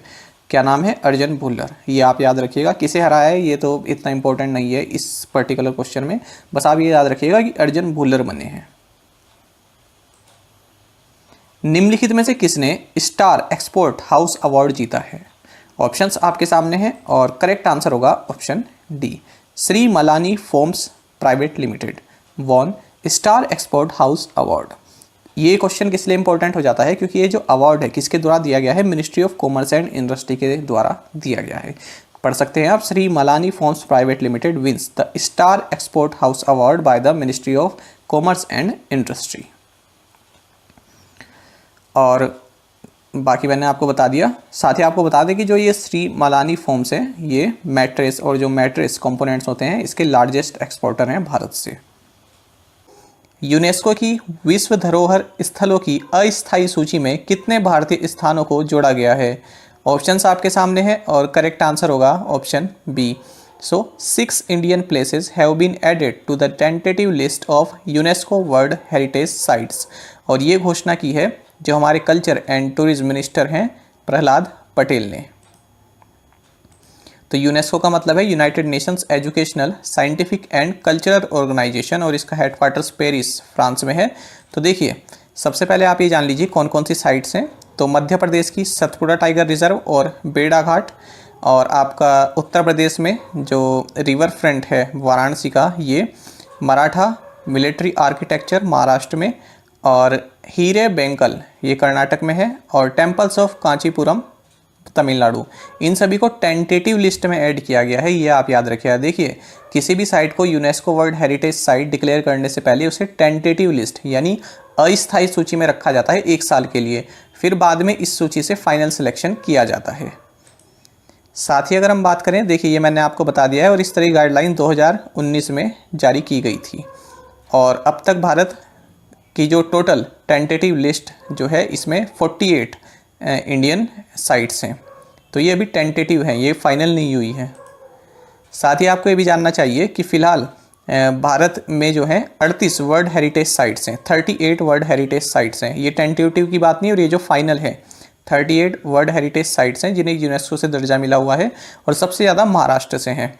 और अगर हम वर्ल्ड में यूनेस्को वर्ल्ड हेरिटेज के मामले के में बात करें तो भारत 6ठे नंबर पर है, यानी वर्ल्ड में यूनेस्को वर्ल्ड हेरिटेज साइट्स के मामले में भारत 6ठे नंबर पर है।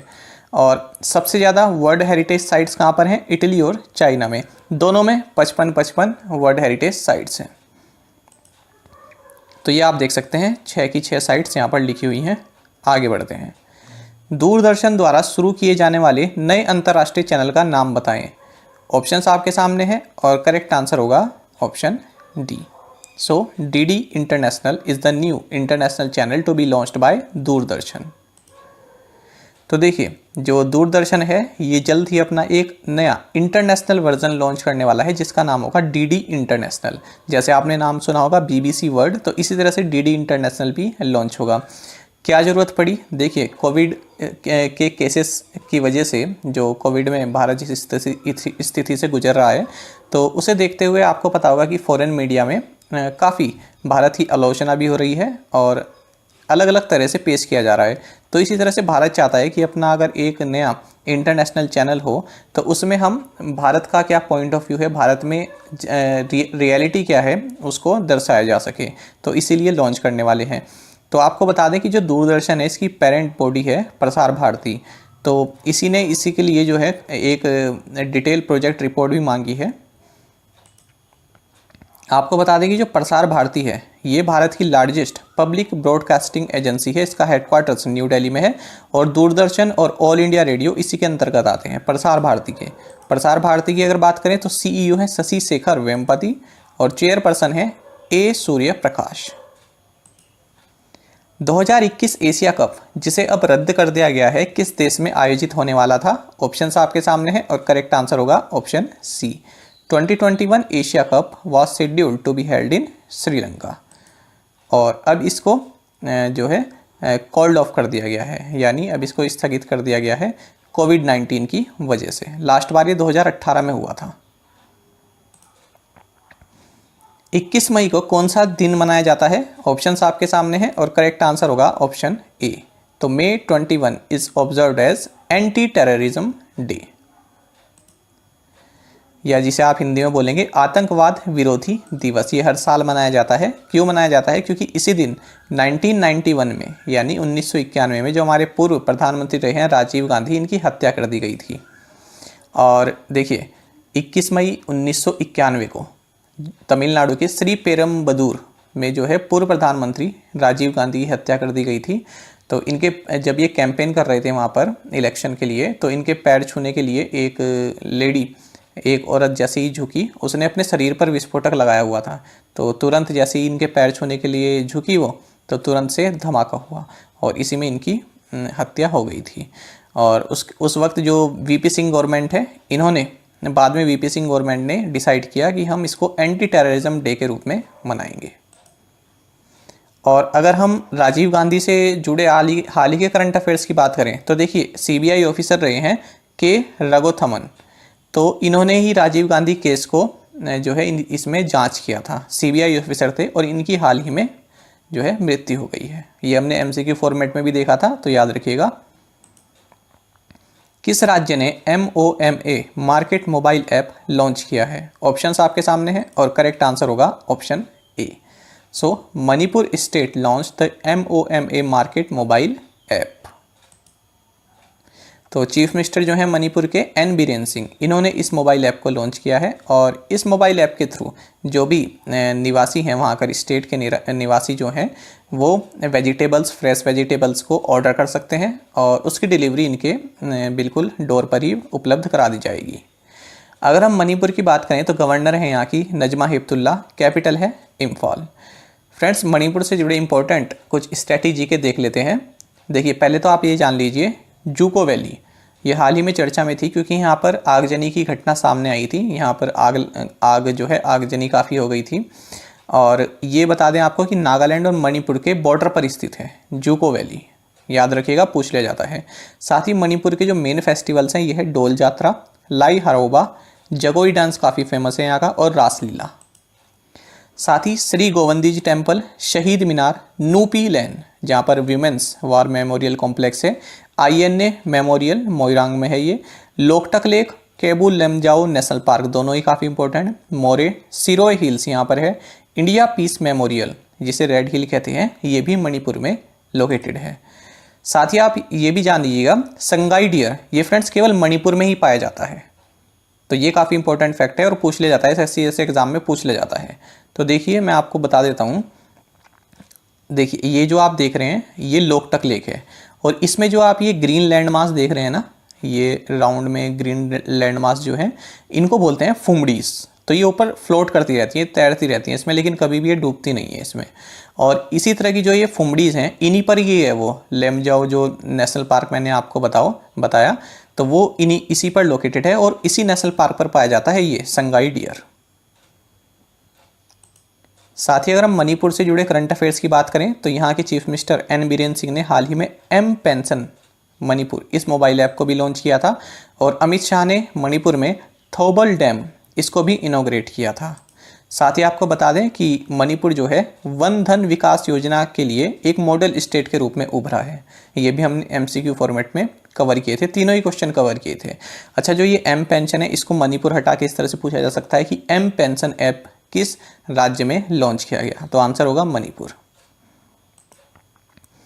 हाल ही में केंद्र सरकार ने DAP उर्वरक पर सब्सिडी में कितने प्रतिशत की वृद्धि की है? ऑप्शंस आपके सामने हैं और करेक्ट आंसर होगा option D। So recently the central government has increased the subsidy on DAP fertiliser by 140%। DAP का मतलब क्या है? Diammonium phosphate. तो पहले ये पर बैग की अगर हम बात करें तो 500 रुपये पर बैग के हिसाब से मिलता था, अब ये 1200 रुपये पर बैग के हिसाब से जो है मिलेगा। तो 140% की यहाँ पर इंक्रीज की गई है सब्सिडी। और आपको बता दें कि 2021-22 में जो टोटल फर्टिलाइज़र सब्सिडी देने का जो भारत का जो बजट था ये 94,305 करोड़ का था। तो अब ये जो है 79 माफ़ कीजिएगा, पहले ये 79,530 करोड़ का था और अब ये बढ़कर 94,305 करोड़ का हो गया है। निम्नलिखित में से किसे ओला द्वारा समूह मुख्य सूचना अधिकारी के रूप में नियुक्त किया गया है? ऑप्शंस आपके सामने हैं और करेक्ट आंसर होगा option C. So Rakesh Bharadwaj has been appointed as the group chief information officer by Ola. तो ये मैंने आपको बता दिया कि राकेश भारद्वाज को अपॉइंट किया गया है चीफ इंफॉर्मेशन ऑफिसर ओला द्वारा। और ओला की अगर हम बात करें तो इसके चेयरमैन एंड ग्रुप CEO हैं भविष अग्रवाल और हेडक्वार्टर्स है बेंगलोर कर्नाटक में। एशिया प्रशांत में दूसरा सबसे बड़ा बीमा प्रौद्योगिकी बाजार कौन सा देश है? ऑप्शंस आपके सामने हैं और करेक्ट आंसर होगा option A. So India is the second largest insurance technology market in the Asia Pacific. तो यहां से देखते हैं, देखिए किसके द्वारा रिपोर्ट जारी की गई है, ये S&P global market intelligence data. तो इसने ये कहा है कि इंडिया जो है अगर हम एशिया पैसिफिक की बात करें तो यहाँ पर दूसरा लार्जेस्ट इंश्योरेंस टेक्नोलॉजी मार्केट है। और इसने ये भी कहा है कि जो एशिया पैसिफिक है यहाँ पर कम से कम 335 प्राइवेट इंश्योरटेक्स जो है ऑपरेट कर रहे हैं। इंश्योरटेक का मतलब क्या हुआ, जैसे कि नाम से देखो इंश्योरेंस प्लस टेक्नोलॉजी, यानी जो इंश्योरेंस टेक्नोलॉजी डिजिटल तरीके से या फिर टेक्नोलॉजी यूज़ करके अपने प्रोडक्ट्स को बेचती हैं, अपना ऑपरेशन चलाती हैं, उन्हें बोलते हैं इंश्योरटेक्स। तो यहाँ पर ये भी कहा गया है कि चाइना और इंडिया एशिया पैसिफिक में जो आधे प्राइवेट इंश्योरटेक कंपनीज केवल चाइना और इंडिया से ही हैं, ठीक है। तो लगभग 50% चाइना और इंडिया यहाँ पर कवर करता है। साथ ही ये भी कहा है कि इंडिया में 66 इंश्योरटेक कंपनीज हैं, जो मैंने आपको बताया इंश्योरटेक कंपनीज हैं। भारत में 66 इंश्योरटेक कंपनीज हैं। आगे बढ़ते हैं तो देखिए एशिया पैसिफिक क्या है, ये पूरा रीजन ये है अपना भारत और ये पूरा एशिया पैसिफिक रीजन कहलाता है। इसकी कोई स्पेसिफिक डेफिनेशन नहीं है कि एशिया पैसिफिक को क्या कहा जाए, तो केवल ऐसे इस तरह से रीजन दर्शाया गया है यहाँ पर। तो ये याद रखिएगा एशिया पैसिफिक रीजन है ये। संवाद और विकास के लिए सांस्कृतिक विविधता का विश्व दिवस और अंतर्राष्ट्रीय चाय दिवस किस दिन मनाया जाता है? ऑप्शंस आपके सामने हैं और करेक्ट आंसर होगा option D. So World Day for Cultural Diversity for Dialogue and Development and International Tea Day are observed on 21st May. तो दोनों ही दिन ये 21 मई को मनाए जाते हैं। और फ्रेंड्स अगर हम बात करें, देखिए टी के बारे में बात करते हैं, काफ़ी इंपॉर्टेंट टॉपिक है। तो देखिए आपको पता होगा कि हमारे सस्टेनेबल डेवलपमेंट गोल्स हैं, ठीक है, 30 गोल्स हैं। तो उनमें जो गोल 1 है जो एक्सट्रीम पॉवर्टी को रिड्यूस करना, और आपका गोल नंबर 2 है फाइट अगेंस्ट हंगर, गोल 5 है एम्पावरमेंट ऑफ वीमेन, और गोल 15 है sustainable use of terrestrial ecosystem. तो इन पांचों की पूर्ति करता है आपका टी प्रोडक्शन, ठीक है, क्योंकि देखिए अगर जो टी इंडस्ट्री है कई लोगों को रोज़गार देती है, तो पॉवर्टी भी इससे कम होती है और हंगर की समस्या इससे दूर हो जाती है। दूसरा ये है कि इस आप देखेंगे टी सेक्टर में कई महिलाएं काम करती हैं, ठीक है। तो इस हिसाब से टी इंडस्ट्री काफ़ी इंपॉर्टेंट है। टी बोर्ड ऑफ इंडिया ये कोलकाता वेस्ट बंगाल में है। और आपको बता दें कि वर्ल्ड में इंडिया जो है ये सेकंड लार्जेस्ट प्रोड्यूसर है टी का, और पहले नंबर पर चाइना है। तो कहाँ कहाँ प्रोड्यूस की जाती है, ये सभी स्टेट्स हैं, आप देख सकते हैं, अरुणाचल प्रदेश, बिहार, हिमाचल प्रदेश, उत्तराखंड, आसाम, मेघालय, त्रिपुरा, वेस्ट बंगाल, कर्नाटक, केरल एंड तमिलनाडु। किस बैंक ने एमएसएमई और कृषि क्षेत्र के लिए एक digital loan processing system launch किया है? सही आंसर होगा option C. So IDBI bank launched a digital loan processing system for MSME and agriculture sector. तो इसके अंतर्गत ये 50 प्रोडक्ट्स यहाँ पर ऑफर कर रहा है अपने लोन प्रोसेसिंग सिस्टम। मतलब जो ये लोन प्रोसेसिंग सिस्टम जो होता है इसको इसने पूरी तरह से अब डिजिटाइज कर दिया है, इसका डिजिटलीकरण आप कह सकते हैं कर दिया गया है। आपको बता दें कि जो ये IDBI है ये पहले डेवलपमेंट फाइनेंशियल इंस्टीट्यूशन के रूप में इसको इस्टेब्लिश किया गया था 1 जुलाई 1964 को। उसके बाद फिर इसको शेड्यूल्ड बैंक का दर्जा दिया गया RBI द्वारा, कब? 1 अक्टूबर 2004 को। IDBI बैंक की अगर बात करें तो चेयरमैन है MR कुमार और मैनेजिंग डायरेक्टर एंड CEO हैं राकेश शर्मा। और आपको बता दें कि लाइफ इंश्योरेंस कॉरपोरेशन यानी LIC इसकी पेरेंट ऑर्गेनाइजेशन है, यानी ये LIC की सब्सिडरी आप कह सकते हैं IDBI बैंक को। किस एजेंसी ने केयर्न इंडिया पर 5.25 करोड़ रुपए का जुर्माना लगाया है? ऑप्शंस आपके सामने हैं और करेक्ट आंसर होगा option C. So SEBI has imposed a fine of 5.25 crore on Cairn India. तो सेबी यानी Securities and Exchange Board of India, इसने केयर्न इंडिया पर जो है जुर्माना लगाया है। क्यों लगाया है? क्योंकि स्टॉक मार्केट फ्रॉड प्रैक्टिस करते हुए इनको सेबी ने पकड़ा है। मतलब इस तरह से इन्होंने सेबी ने इस पर कहा है कि आपने जो है स्टॉक मार्केट फ्रॉड किया है। आपको बता दें कि जो केयर्न इंडिया है ये वेदांता लिमिटेड के साथ मर्ज हो गई थी और ये ऑयल एंड गैस कंपनी है। तो 5.25 करोड़ का यहाँ पर जुर्माना लगाया है सेबी ने। देखिए फ्रेंड्स, तो किस लिए लगाया है? SEBI says that Cairn and its directors made the public announcement of buyback without any intent to fulfil it. अब ये बायबैक का मतलब क्या है? देखिए कंपनी ने, मान लीजिए पहले कंपनी ने अपने जो शेयर्स हैं उनको ऑफर किया, तो किसी ने उसको ख़रीद लिए, तो जिसने खरीदे वो हो गया आप शेयर होल्डर। अब कंपनी उनको फिर से दोबारा उनको बाय करना चाहती है, यानी रीपरचेस करना चाहती है, उसी शेयर होल्डर से अपने शेयर जो है वापस रीपरचेस करना चाहती है, तो उसको बोलते हैं बायबैक। और इसके लिए जो है ये जो शेयर रीपरचेस करते हैं ये मार्केट प्राइस से ज़्यादा प्राइस पर जो है रीपरचेस किए जाते हैं, तो इसको बोलते हैं बायबैक। और हाल ही में सेबी ने, आपको पता होगा कि अंबानी ब्रदर्स दोनों पर ही 25 करोड़ रुपए का फाइन लगाया था, पेनल्टी लगाई थी। एटलस V रॉकेट ने किस देश के लिए SBIRS GEO-5 missile warning satellite launch किया? ऑप्शंस आपके सामने हैं और करेक्ट आंसर होगा option B. So Atlas V rocket launched SBIRS GEO-5 missile warning satellite for USA space force. और यहाँ पर SBIRS, ठीक है, तो GEO-5 इसका मतलब है space based infrared systems geosynchronous earth orbit flight 5। Rajendra Singh Jadeja, जिनका हाल ही में निधन हो गया, किस खेल के पूर्व खिलाड़ी और कोच थे?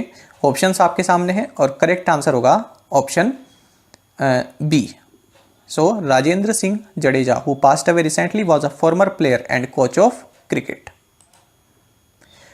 तो ये सेलेक्टर के रूप में भी काम किया इन्होंने, कोच के रूप में भी काम किया और टीम मैनेजर के रूप में भी कार्य किया है। कहाँ पर? सौराष्ट्र क्रिकेट एसोसिएशन में। बीसीसीआई के मैच रेफरी भी रहे हैं।